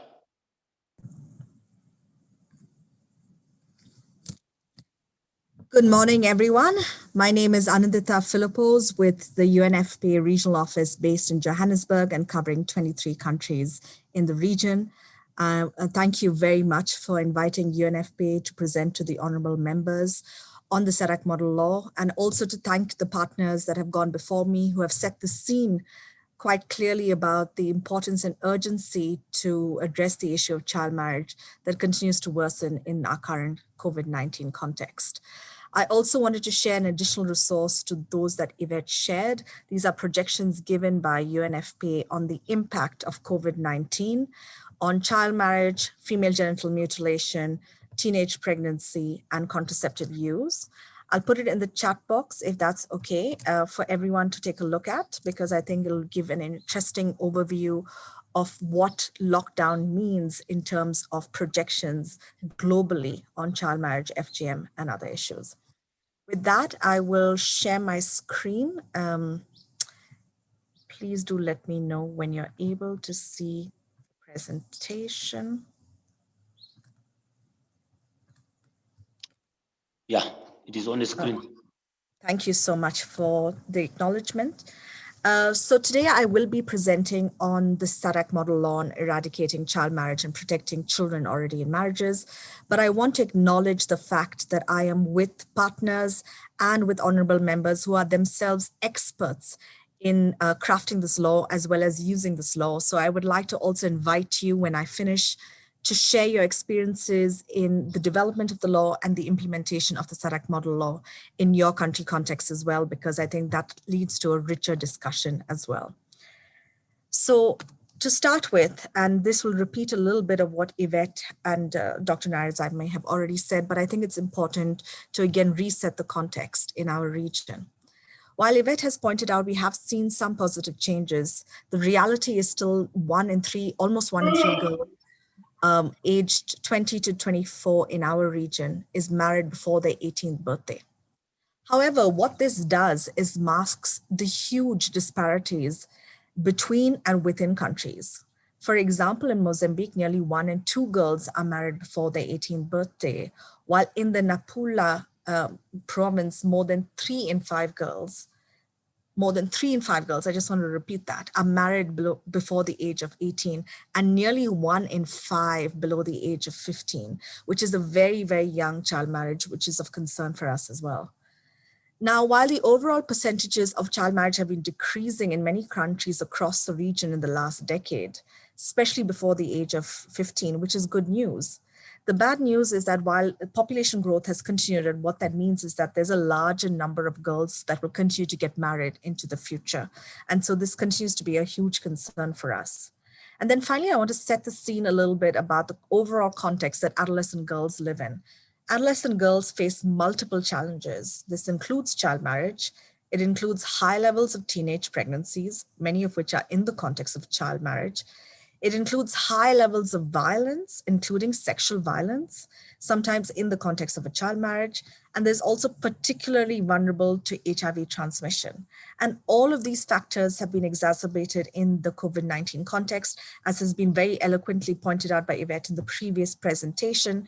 And so it's something that deserves our attention, but it's also important for us to situate the overall issue of child marriage within the larger context of the work we do with girls. We talk a lot about the demographic dividend, and I just wanted to pause here a little bit and tell you what that actually means in terms of looking at the adolescent girl. We often like to say, let's give a human face to the discussions we're having. Let's talk about the 10-year-old girl and what her future looks like. So let's say this is the 10-year-old girl. The dotted line that you see going downwards is when you miss the demographic dividend. That means you haven't invested in young people's health, education, and employment, especially in adolescent girls. So on this dotted orange line, you have a 10-year-old girl who may have gotten married sometime in her adolescence. She may have had to leave school either because she got married or maybe she had an early pregnancy. As we know, that is a leading cause for a lot of girls dropping out of school. She may have repeat pregnancies as an adolescent, which has impact on her health as well as the health of her children. It could mean child illness and death, as well as an increase in maternal morbidities. What this means is that you'll have someone who hasn't been able to complete her education and maybe also suffers from health issues, and therefore will never be able to get a formal job and would often be in informal settings where there's insecurity as well around the job conditions, and also a high risk of being displaced and having to move depending on economic circumstances. And that finally leads to an insecure older age and also has a multiplier negative impact on her children. And this is the missed demographic dividend. Let's take the blue line. This is where the 10-year-old girl manages to stay in school and get an education. She is able to find a job and get decent employment upon graduation because of her education credentials. She chooses when and whom to marry as an adult.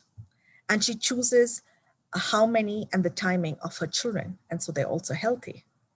She's therefore more secure with a better work-life balance and is able to engage also in lifelong learning. What this also means is that she's able to reinvest in her own children and ensure secure old age, which leads to the demographic dividend. What's important to also emphasize here is that there's an economic argument in addition to the human rights argument. Now, the human rights argument to end child marriage is predominantly the argument we need to use because it's important to look at the rights of the adolescent girl to be a girl. However, there is an economic argument that appeals to a lot of the governments we work with, which is that spending approximately 3.8 per capita per year on programs to reduce child marriage would yield a nearly 6-fold return.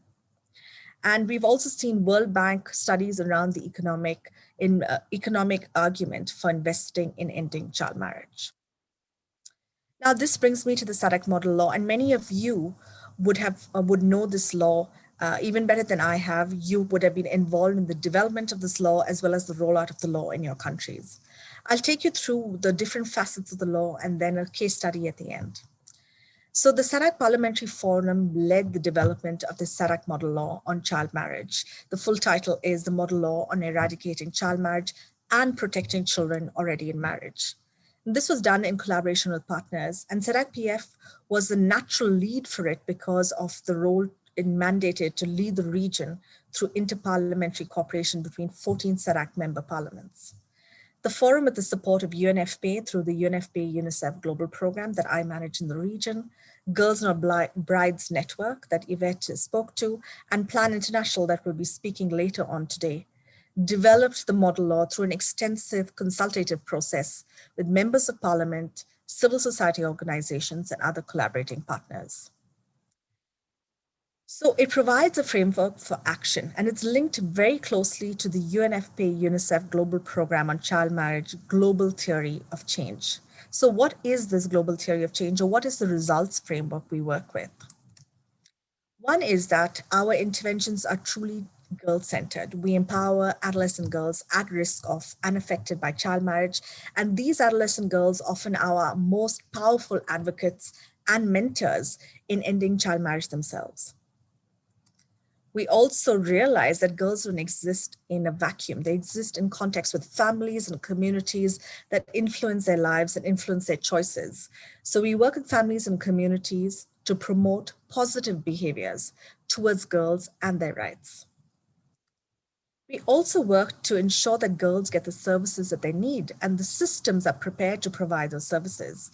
And this is to ensure that health, education, protection, and other systems are responsive to the needs and demands of girls. We also work with governments in creating a positive legal and policy environment in relation to child marriage. And this is where the SADC model law on child marriage sits, but it also influences all the other areas of work I've just outlined. And the last is to use and build the data and evidence on what works to end child marriage and harmful practices. So what are the rationale and objectives of the model law? The objective of the model law to serve as a yardstick and an advocacy tool for legislators in the SADC region. It provides best practice language without loopholes that can be used, adapted, and adopted by member states in their own laws dealing with the eradication of child marriage or protecting girls already in marriage. The model law can assist policymakers and legislative drafters to address all relevant areas in the need of legislative reform. without usurping the authority of national legislators to determine the content, extent, style, and form of their national laws. So it's really a guiding tool and an advocacy tool that can be very powerful in helping to set progressive legislation to end child marriage. Now, who can use the SADC model law? And here this is important because actually people think, oh, it's just for legislators, but actually it can be used by a number of different stakeholders. It's meant for policymakers who are developing policies and strategies relating to the eradication of child marriage and protecting girls in marriage. It can be used by legislative drafters when drafting national laws. It can be used by lawmakers when enacting legislation on the eradication of child marriage or protecting girls in marriage. It can be used by judicial officers when interpreting the laws, and researchers who are doing research on child marriage. And then finally, it can be used by administrators when applying and implementing the laws related to the eradication of child marriage and protecting girls already in marriage. So there are different parts of the model law, and it's very clearly stated in both the model law as well as the guide to using the model law, which are two complementary documents we often refer to when we're looking at how the model law is applied. The model law addresses 5 main thematic areas. These are the preamble, Part 1, preliminary provisions, Part 2, restatement of rights and concepts relating to the child, policies, measures, and interventions, Part 3, which is on the prohibition of betrothal and child marriage and supportive provisions, Part 4, measures and interventions to prevent child marriage, Part 5, which is measures and interventions to mitigate the effects of child marriage, Part 6, which is access to data and information, public awareness, and monitoring and evaluation, and Part 7, which is the general provisions, offenses, and enforcement. I'll take you through some of the main key parts through each of these in the rest of my presentation. I do want to say that these were all developed based on the best available evidence and guidance and research on child marriage and child betrothal and the best practices that are in place to end child marriage and protect girls who are already in marriage.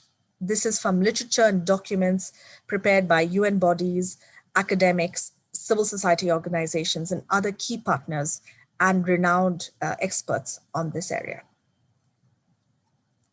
The main salient features of the model law are as follows. The model law enshrines standards from different international human rights instruments and gives SADC member states a legal document that they can adapt for incorporation in domestic legislation. While the focus is on child marriage, given the holistic approach we often take to child marriage, as I outlined at the beginning of my presentation, the SADC model law also contains provisions for the elimination of harmful social and cultural practices that impact the welfare, dignity, and development of the child. Part 1 and 2, which is the preliminary provisions and restatements. Part 1 of the model law is the definition of the interpretation section. Part 2 is the restatement of the rights and concepts relating to the child. This includes concepts like the best interest of the child, protection from discrimination, equality before the law, right to life, right to privacy, dignity and respect, right to the protection from exploitation and abuse, and protection from harmful practices, the right to education, the right to health, and protection from child labor, among many others. And this is important because there's actually an entire universe of human rights that are interlinked with ending child marriage. Part 3 really looks at prohibition of betrothals and child marriage. It contains the fundamental provisions of the model law, which is the prohibition of a child marriage, prohibition of betrothal of a child, as well as prohibition of the third party involvement to a child marriage. A contravention of these preventions would constitute an offense. And if the offender is a person on whom the child depends, such as a parental or guardian relationship, it will be considered an aggravating circumstance. Part 3 also provides that for marriages contracted before coming into the operation of the law, they're avoidable at the option of either party. So this is to also protect girls who are already in marriage who are looking for a way out of that child marriage. There's a provision on equal distribution of property acquired during the marriage between partners of a child marriage after the latter is declared void. and this will apply unless the property has been inherited. This is also to ensure that the girl who leaves the child marriage has economic protection in addition to the other forms of protection she should receive. Part 4 is measures and interventions to prevent child marriage. And this places an obligation on the relevant minister to put in place measures and interventions in consultation with the appropriate authorities. There needs to be a budget available also for this work. It can be called an anti-child marriage fund, or it can be any other kind of fund, but it needs to be provided by the government directly for such a purpose.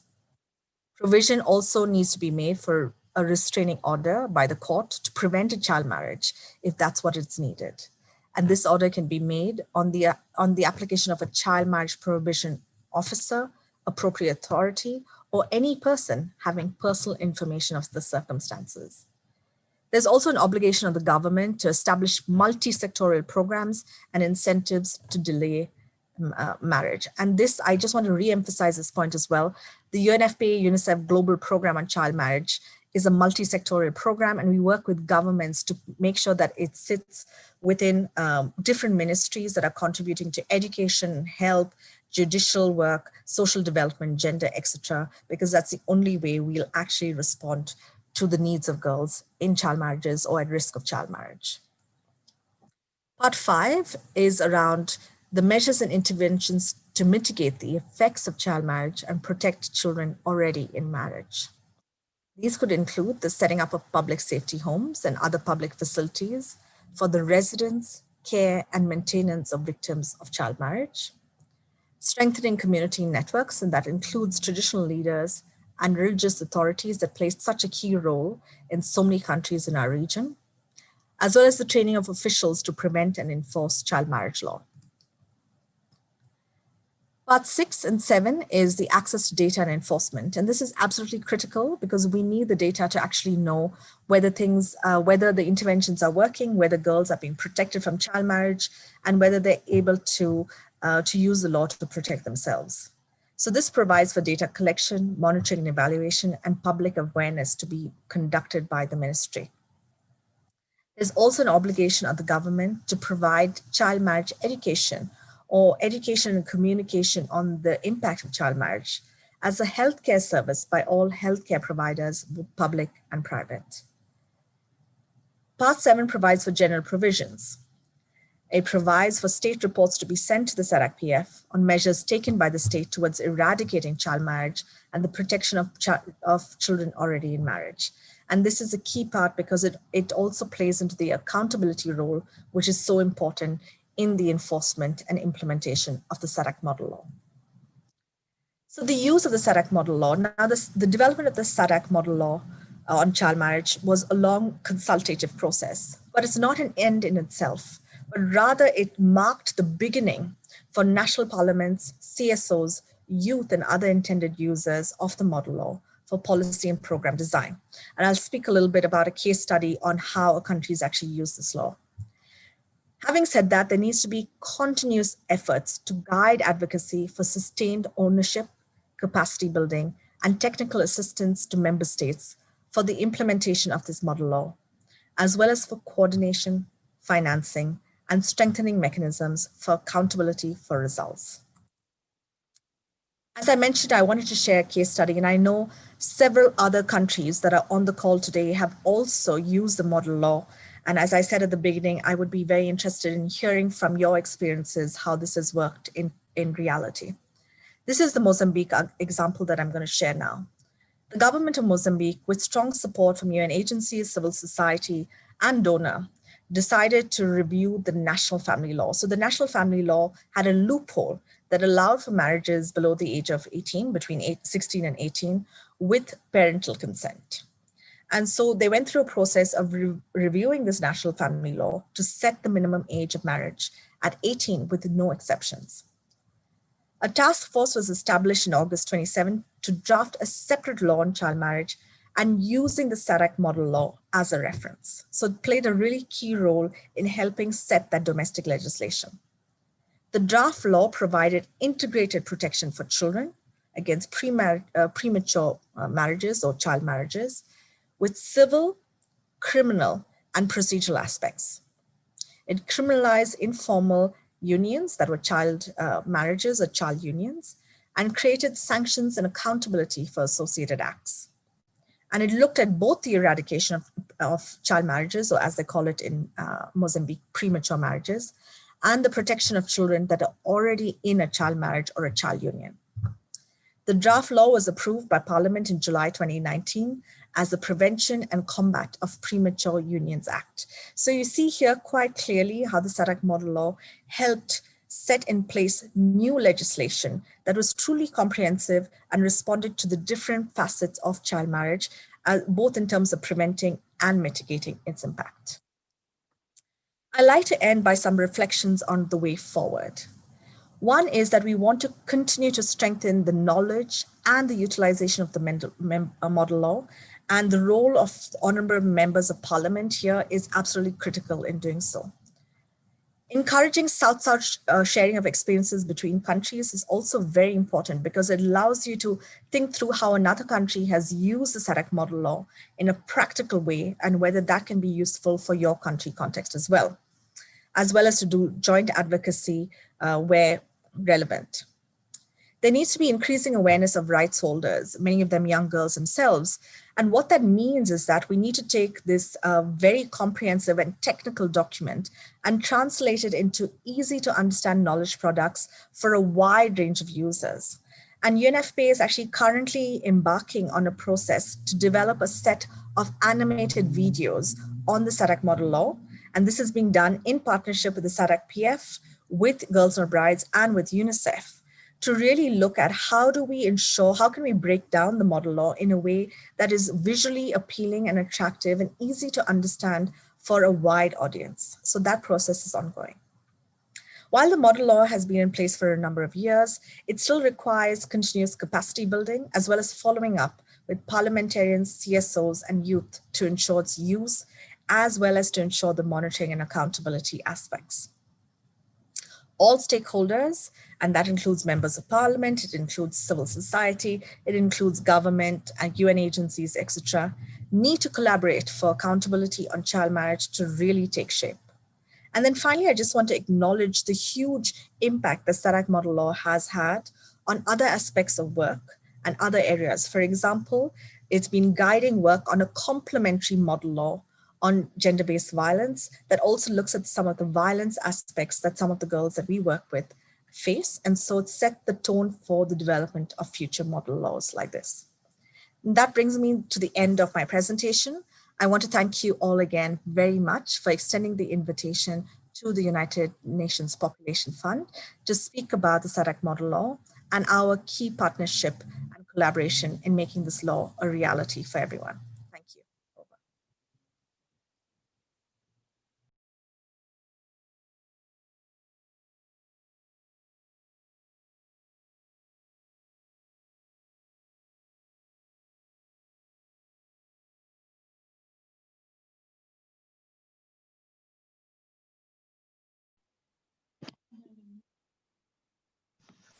Chair. Thank you very much. Thank you very much, our resource persons, for such informative presentation. I shall now open the floor for the debate. Can you hear me? Yes, Chair. Thank you.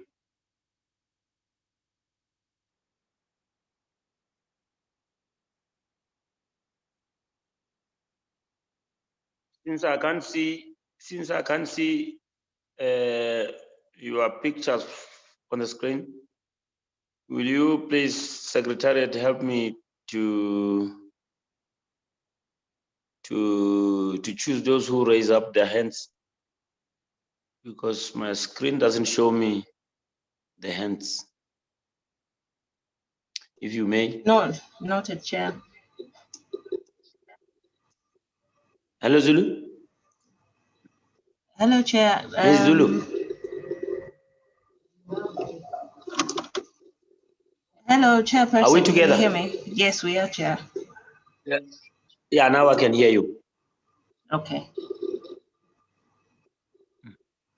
Honorable members, kindly be guided that if you would like to raise your hand, I'm sorry I didn't say this earlier, but at the bottom of the screen here, at the menu, at the bar just below the screen here, you're able to raise your hand if you wish to speak, and then I will be able to note.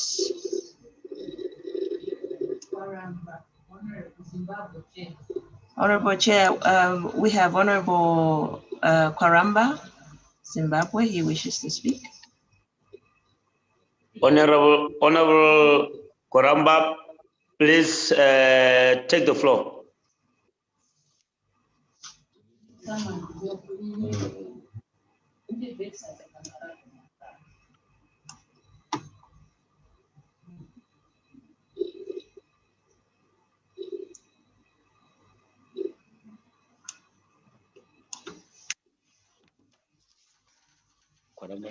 Hello, Chair, can you hear me? Koramba? Yes, good morning. Yes. Mine is a brief Good morning. observation. Morning. Can I go on? Morning, Honorable. Morning, Honorable. Can I proceed? Good morning, Honorable. Good morning. Yes, Honorable. Carry on. Morning, Yes. carry on. Yeah, good morning. Thank you very much. Mine is a brief observation. Yeah. I am encouraged by the observations by the presenter, Mrs. Gumbonzanda. My small contribution is that the presenter rightly identified that we are abusing the word marriage by saying child marriages. They are not marriages. Sure, it is rape. We should find ways of describing it as it is. It is high time we call a spade a spade. It cannot be called by any other name. I thank you. Thank you very much. Thank you very much. Thank you very much, Honorable Koramba. Next one, please.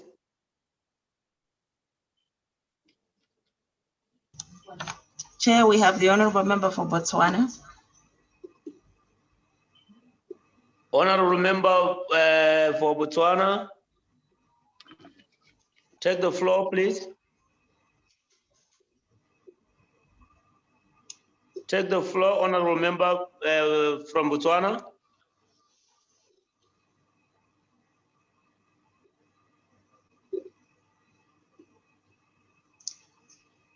Chairperson, I think the Honorable Member is on mute.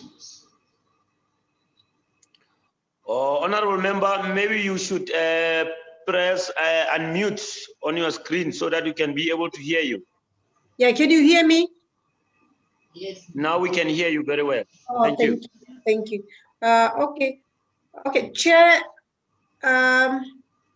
SG, honorable members, good day, and thank you for giving me the chance to comment on this.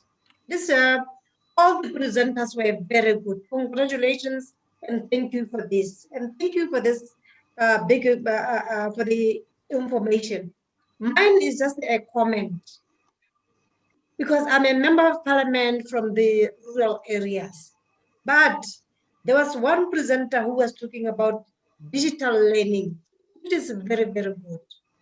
During our lockdown in Botswana, what our president did, there was a digital learning through radio and the TV, especially with the TV. But unfortunately, with the rural areas, there was no digital learning. There was because we don't have the radio or the network or the signal. I can see that. But unfortunately, my girls, lots of girls, unfortunately, got pregnant. But I can see that the lady who was presenting this, exactly what happened to that rural areas could have been prevented through digital learning. Thank you. Thank you very much, Honorable Munna Khotla. Thank you very much. May I please invite another person to participate. Do we have another person?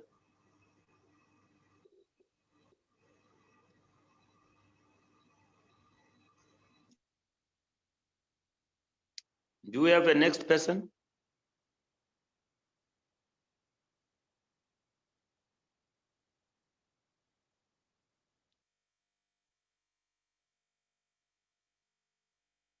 Hello, Ms. Zulu.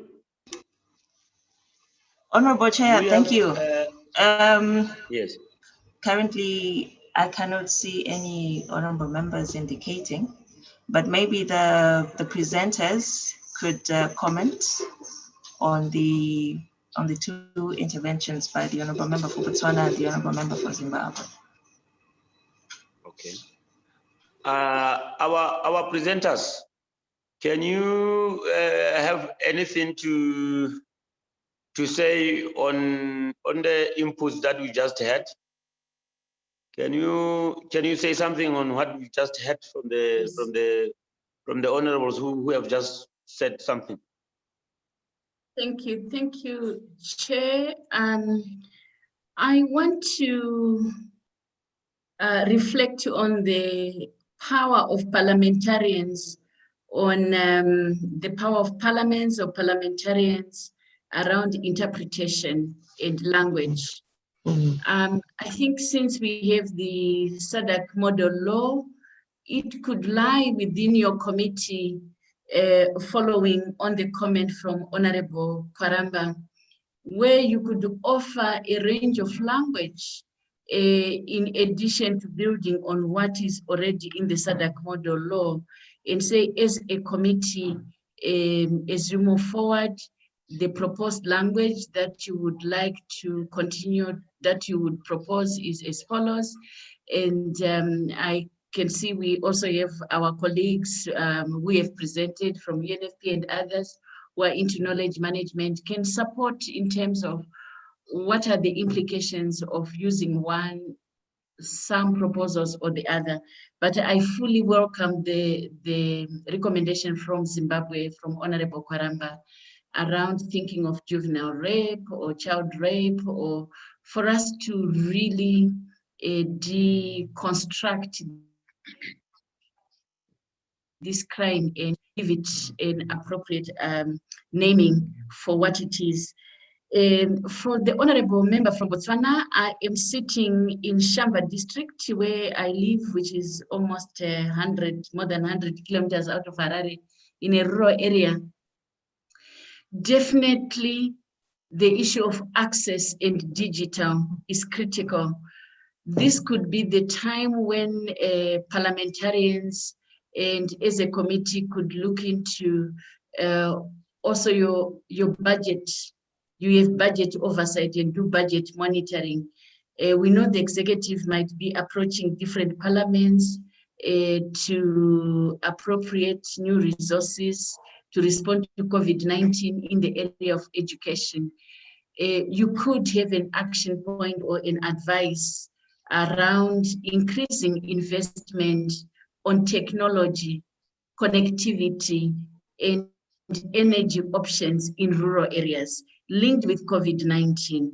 It's a very doable, practical intervention that parliaments can take in the advocacy, but also as part of your action, your call to action or your decisions coming out of this meeting is increased investment on technology, connectivity, and energy resources in rural areas in order to mitigate the plight of children, but especially the girl child. Thank you very much, Chair. Thank you very much. Thank you very much, Dr. Nyarathai. Can we have another presenter if you want to have a chance? Yes, thank you very much, Chair. I wanted to make a response to Honorable Munakotla, particularly in reference to the fact that COVID-19 indeed has presented increased inequalities, not just for those in the rural area, but also amongst the urban poor. And looking at building on what Dr. Nyaradzai has said, the importance of ensuring cross-sectoral interventions so that the Committee of Gender is also working with the Committee of Health, a Committee on Economic Justice, that look at violence against women and girls in totality and not as isolation, so that factors affecting girls' access to contraceptives and to other services could be affected through a holistic package, and looking particularly in contexts that have been affected not only by COVID, but had previously also been affected by other humanitarian disasters.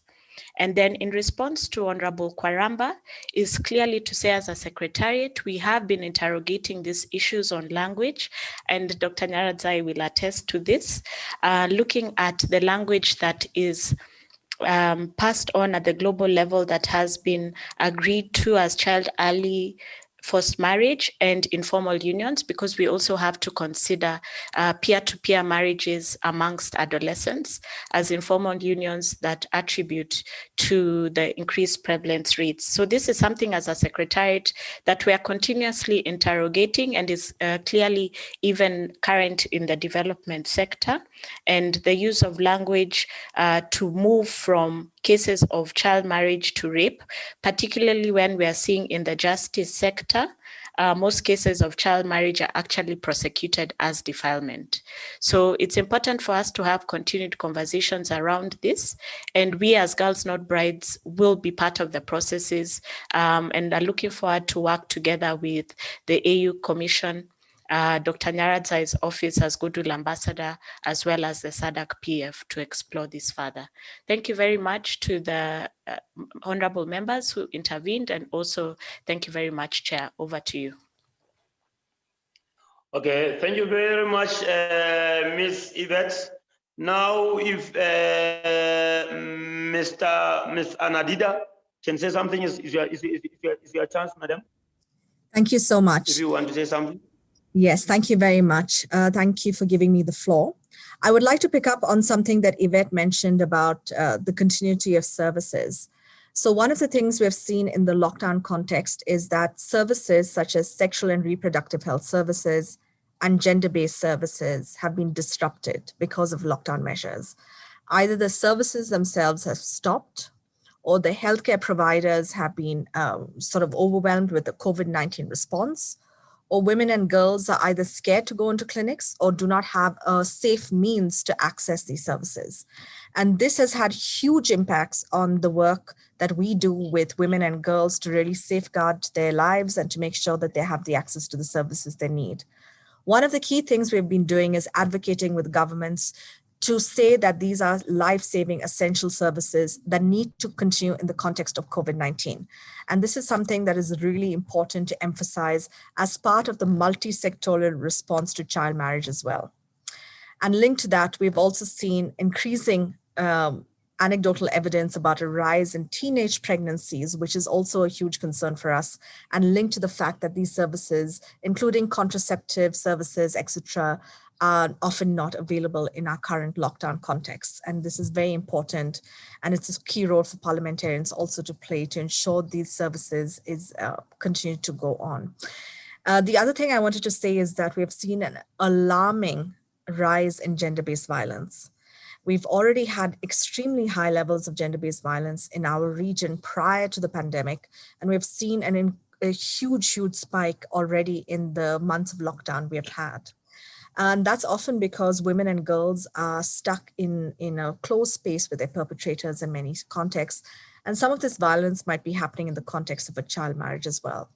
And so it's very important, again, to look at gender-based violence within the context of the work we're doing on child marriage to ensure that they're life-saving gender-based violence services that continue to be provided through the health, police, justice, and social services, and that we continue to focus on advocating with governments to ensure that these services, both gender-based violence and sexual and reproductive health services, continue undisrupted in the lockdown context and continue to be child and adolescent friendly. Thank you very much. Back to you, Speaker. Thank you very much, Anandida. Thank you very much, Anandida. we still have about 30 minutes or 40 minutes or so. So I would like to invite more hands if we have more input from other members. We still have about 30 minutes or so before we break for lunch.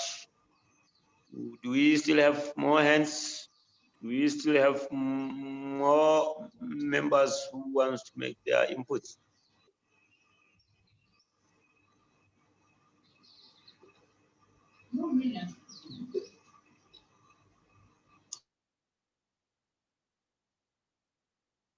Is there any hand, Zulu? With your indulgence, can I just reflect on one point? Okay, okay.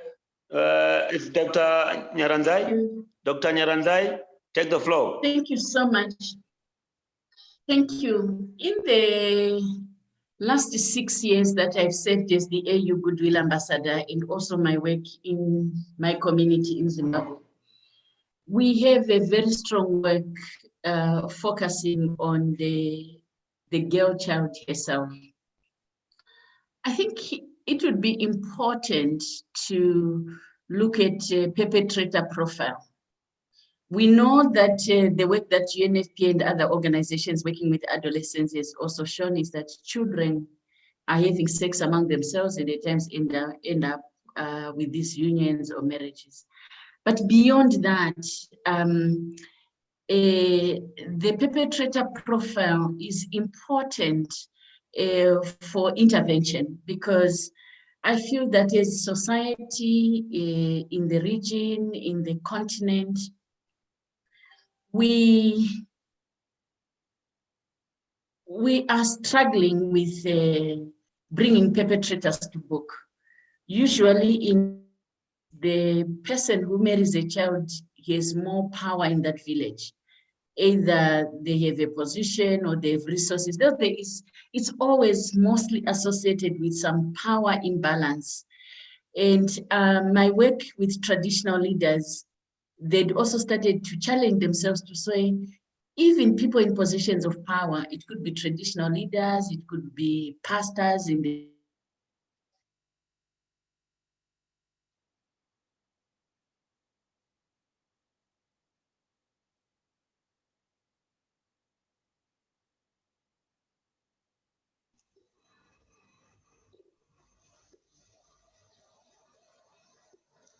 Honorable Chairperson. Ms. Zulu. Yes, we seem to have Dr. a Nyaranzai. connectivity. Yes, she's having some connectivity issues. So what do you think? What do you think now? Can we go for lunch? Can we break for lunch now? If we don't have more hands? Honorable members,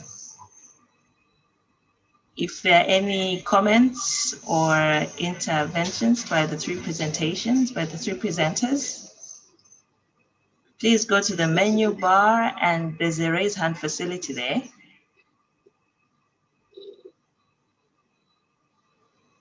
If not, Chairperson, I think an early lunch, yes.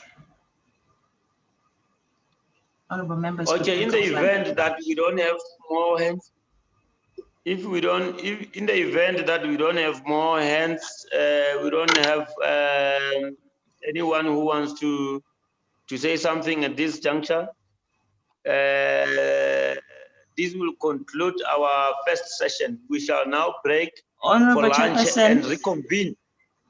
The Honorable Member for Botswana. Yes, oh, Chair, the Honorable Member for Botswana. Botswana. Honorable Member for Botswana, take the floor.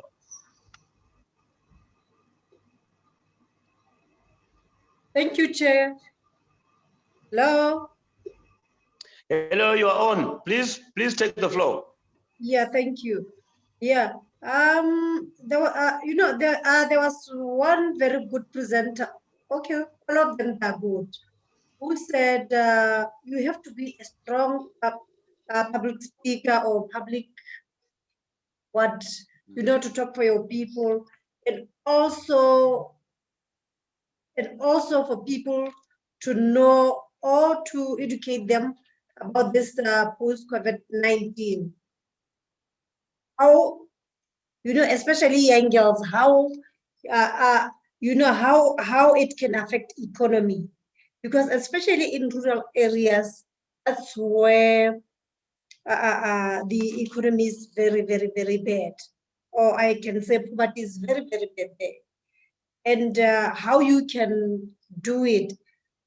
I think I need I need a little bit of clarity there. How we can manage it, or how we can, how you can talk to your people in the rural area, especially with poverty. Especially with government helping very low people there and there. As a parliament, how can you really go inside, or how can you really work with the people affected with COVID-19? Because unemployment is very, very high. Thank you. Thank you very much, Honorable T. Munna Khota. Thank you very much. Chairperson? Can we have Honorable Chair. Hello. There's also hello, yes, there's also Honorable Ponde Mecha. He has raised his hand, so maybe we could take those two before the presenters come in. Okay, thank you. Hello, Chair. Hello, Chair. Take the floor, Honorable. Thank you so much. Are you able to get me? Honorable. I get you very well. Please take the floor. Thank you. Thank you very much. I missed most of the presentations due to connectivity problems. I'm just wondering if the Secretariat can send me the presentation so that I catch up over lunch. Thank you. Okay, welcome. Will do, Honorable. Okay, Ms. Zulu. Honorable, the presentations will be sent to you through, so you can check during over lunch. So, do we still have anyone who wants to say something? If we don't, I'm going to give a floor to our presenters to answer honorable member from Botswana.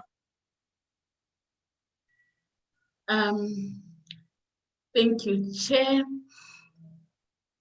COVID-19 has created opportunities for communities to innovate in some countries, but not in all.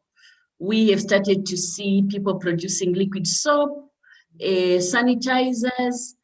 I feel what is important is whether rural or urban, is how do we protect innovations in communities for them to meet the standards that are required by government, but for resources to go there. Because when COVID ends, the big business will come and take away the innovations which were happening in communities.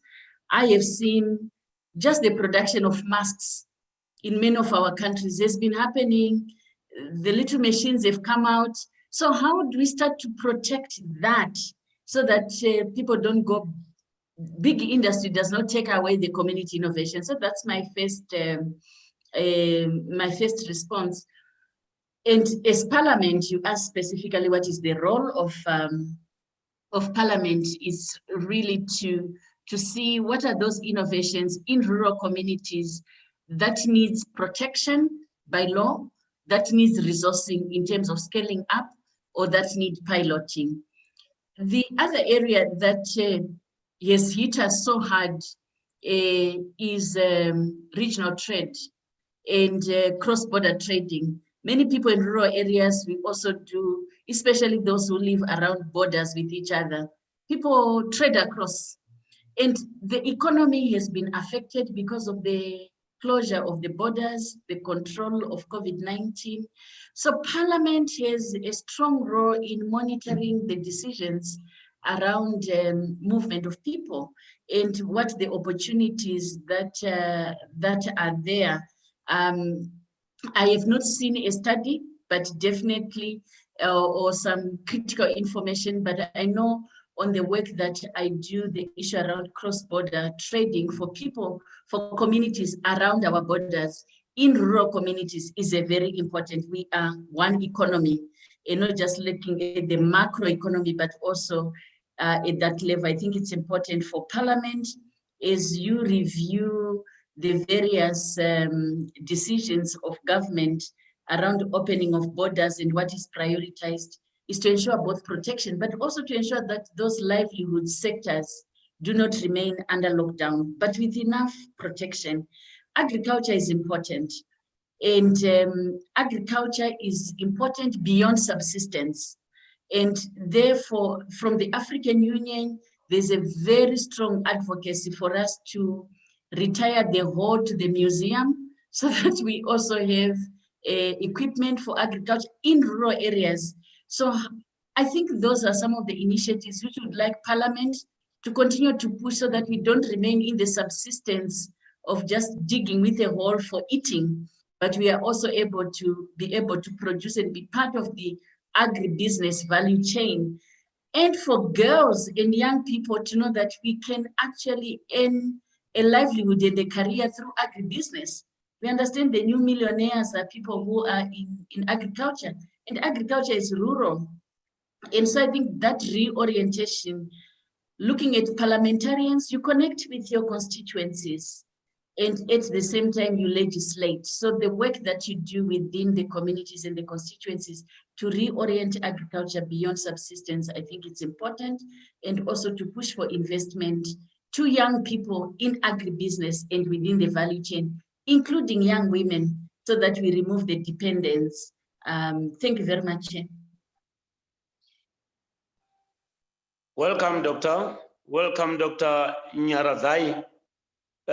We still have few minutes before we break for lunch. If we have someone who wants to contribute, we still have an opportunity to do that, which we can offer. Thank you, Do we Chair. have anyone who wants? Thank you, Chair. I want Hello? to take you up on the opportunity to contribute to Honorable Munokatla. Welcome, Yvette. Take the floor. Thank you. So, Honorable, you've highlighted poverty very rightfully as a key driver of child marriage in rural areas. And this also impacts on other sectors such as teenage pregnancy, and how you can raise awareness very practically at the rural level is to partner with existing civil society. So looking at community-based organizations that are present in the district that you want to engage in, particularly because they have existing girls clubs that they work in partnership with the girls, with the teachers to institute. So this could be an opportunity for you to reach out and talk about some of the challenges that COVID-19 is presenting in your given context. Another opportunity is to look at parent-teachers associations, which are then mandated by the schools to manage how the schools are interfacing with this COVID-19 pandemic and the reactions and responses to the return to school policies that the schools have to initiate. And then lastly, also to engage with service providers, because we know that the girls will reach out for services. This is an opportunity to also be part of the youth-friendly services that the government is providing to the girls to pass on the messaging around the impact of COVID-19. But I also wanted to pick up on the element around monitoring of budgets. So it's important to also monitor the budgets that are presented, both at the national and sub-national level, to ensure that all the sectors have contributions that would lead to access to rights and services for girls. So for example, looking at health budgets, looking at education budgets, looking at budgets on services such as water, to check that line items are provided that would ensure access to rights for girls and adolescents. Thank you very much. You are so much welcome to Yvette. I'm inviting more hands. I am inviting more hands. We still have few minutes before we break for lunch. If we have any hand,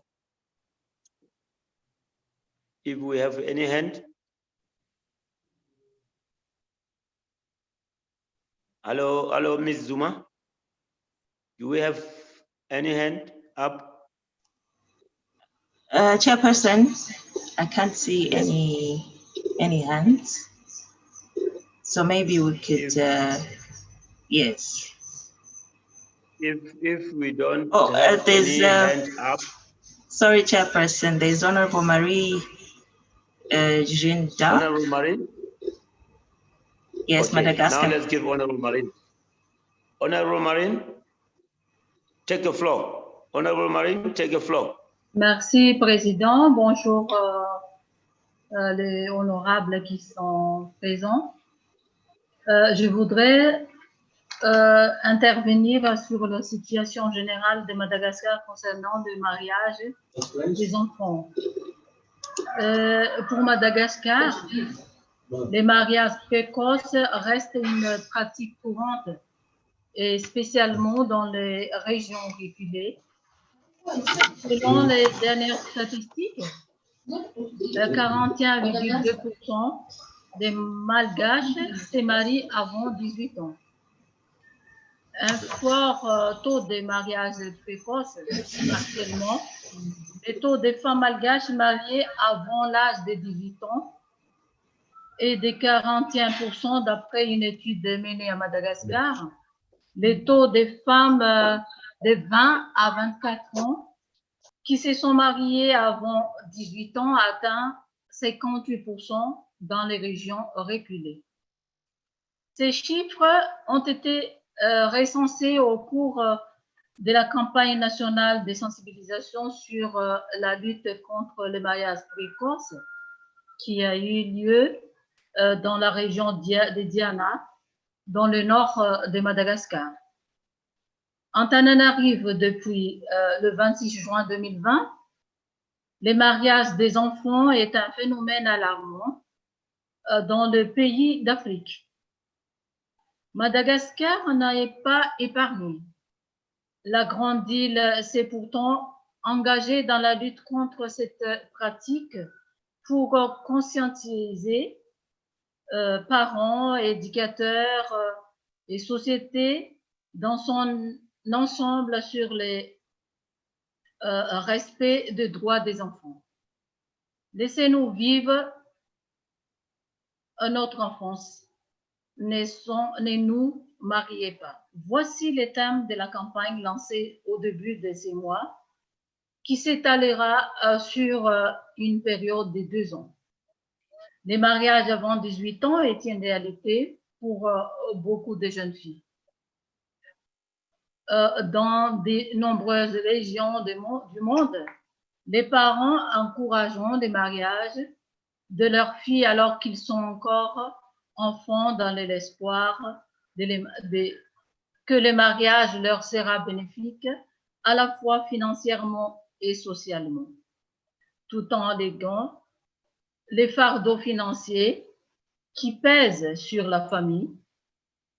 En réalité, les mariages des enfants est une violation de droits humains qui compromet le développement des filles et conduit souvent à une grossesse précoce et à l'isolement social, avec peu d'éducation et une formation professionnelle médiocre, renforçant les caractères sexospécifiques de la pauvreté.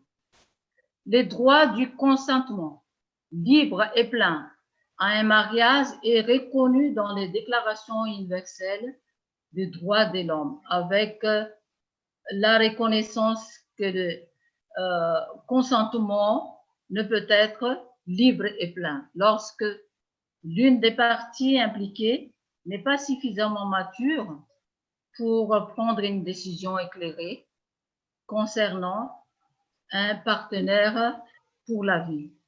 Mais je souligne un peu, je veux donner un peu aussi mon avis, pas seulement par rapport au Covid-19, Mais en tant que député élu dans le sud de Madagascar, là où il y a beaucoup de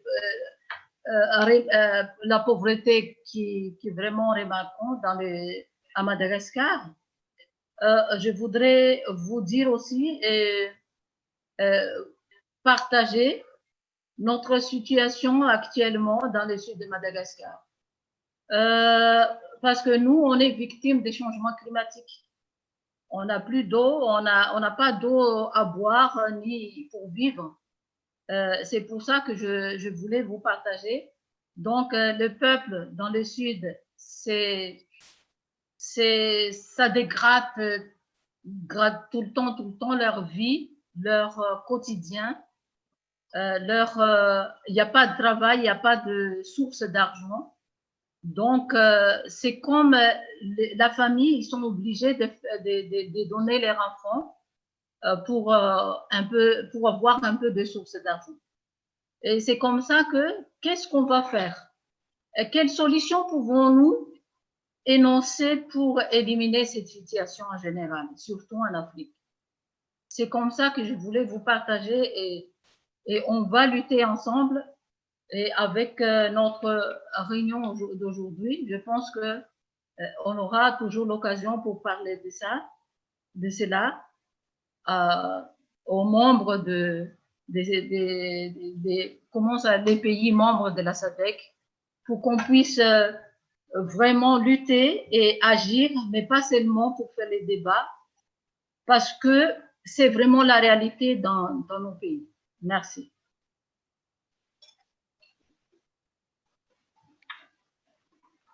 Thank you very much. Thank you very much, Honorable Member from Madagascar.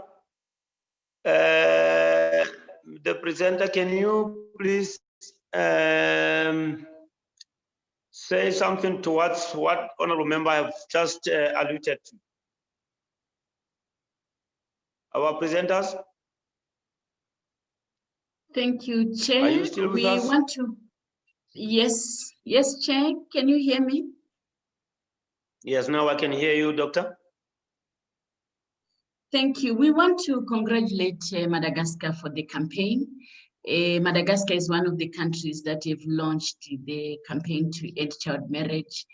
What I find very interesting in the Honorable Member's presentation is that there is a lot that is happening within countries, and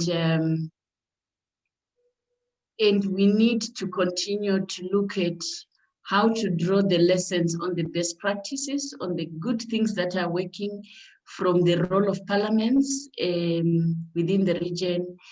I think Secretary General, when you invited me last to the work of the Oversight Committee, we're also talking about sharing experiences on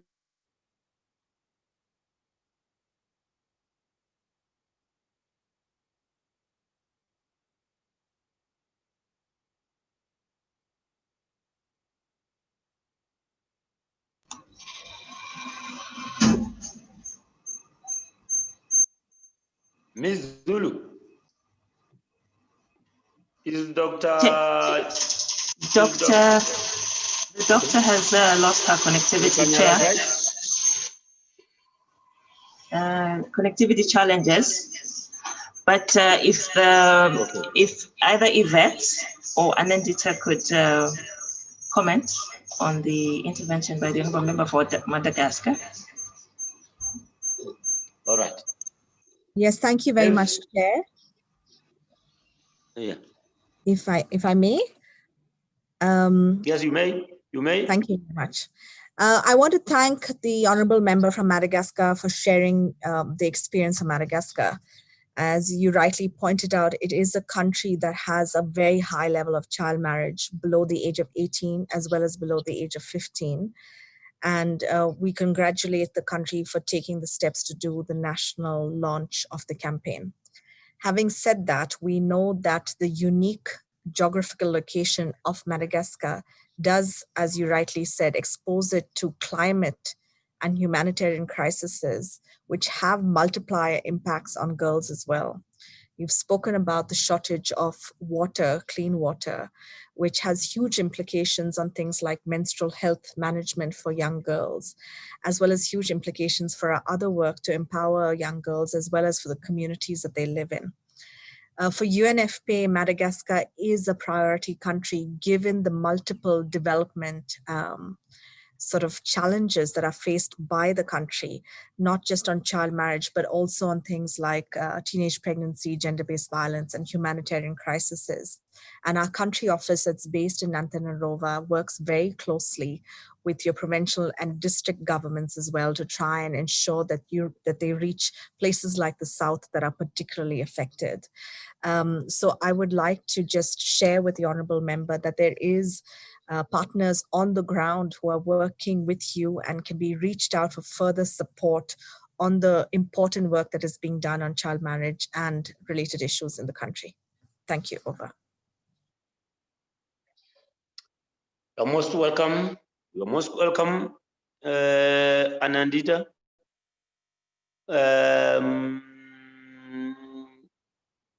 We have approximately 10 minutes or so. If we have another hand I can give, we will take only 5-6 minutes. And if we don't have any hand, that will conclude our first session. Do we have any hand? We don't have any hand. There's Yvette. In that, we have another hand. Yvette. Yes, Chairperson. Come, Yvette. come, Yvette. Take a floor. Thank you, Yvette, Chair. take a floor. Thank you, Chair. And I also wanted to thank Honorable Marie for the contribution, highlighting, of course, the subnational disparities that are present in Madagascar when it comes to prevalence on child marriage. I wanted to pick up on the point you raised, very important around the campaign.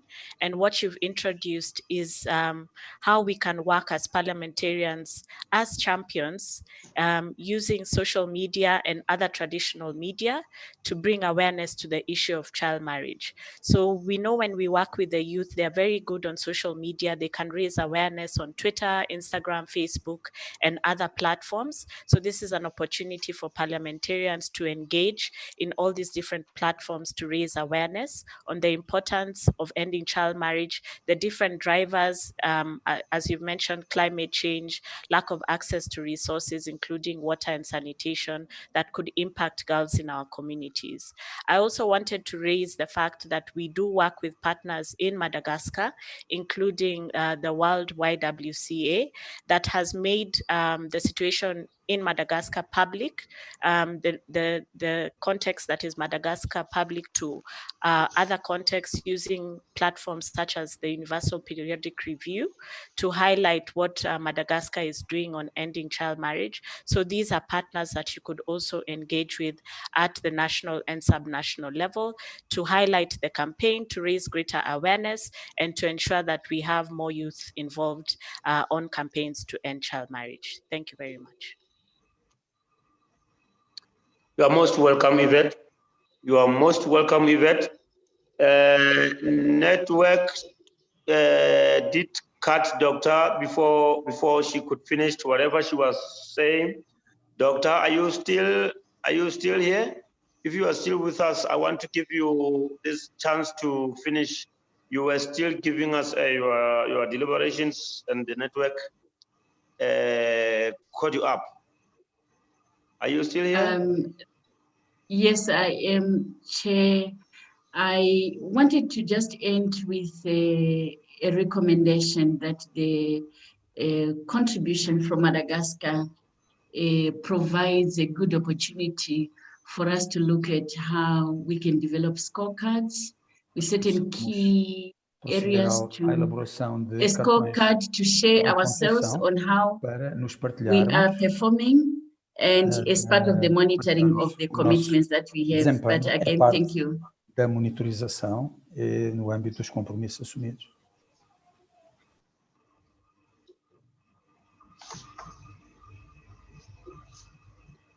Are you done, Doctor? Yes, thank you. I was Doutora, hearing an echo. eu estava I was a ouvir getting an echo, Looks like so I someone. was not sure. Thank you. Thank you, Chair. you're I'm done. Okay, thank you very much, Doctor. Thank you very much.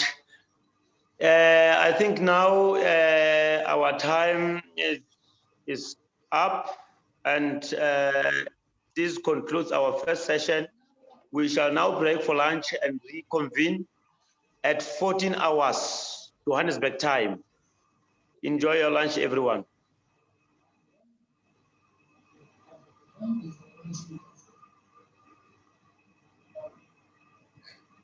Thank you very much again for the opportunity and enjoy your lunch. Take care. Thank you very much. Thank you very much, UNFPA, Girls Not Bride, and our Goodwill Ambassador. Thank you for chipping in. Thank you very Yeah. much. So. Thank you. Thank you so much.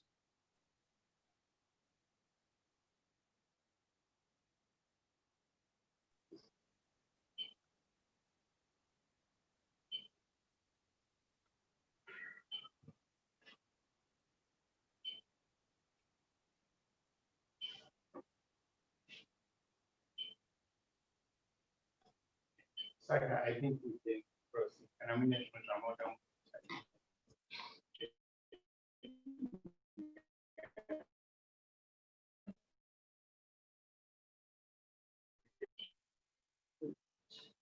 Mungana mbeka ikuzo kusayinisa kwawo.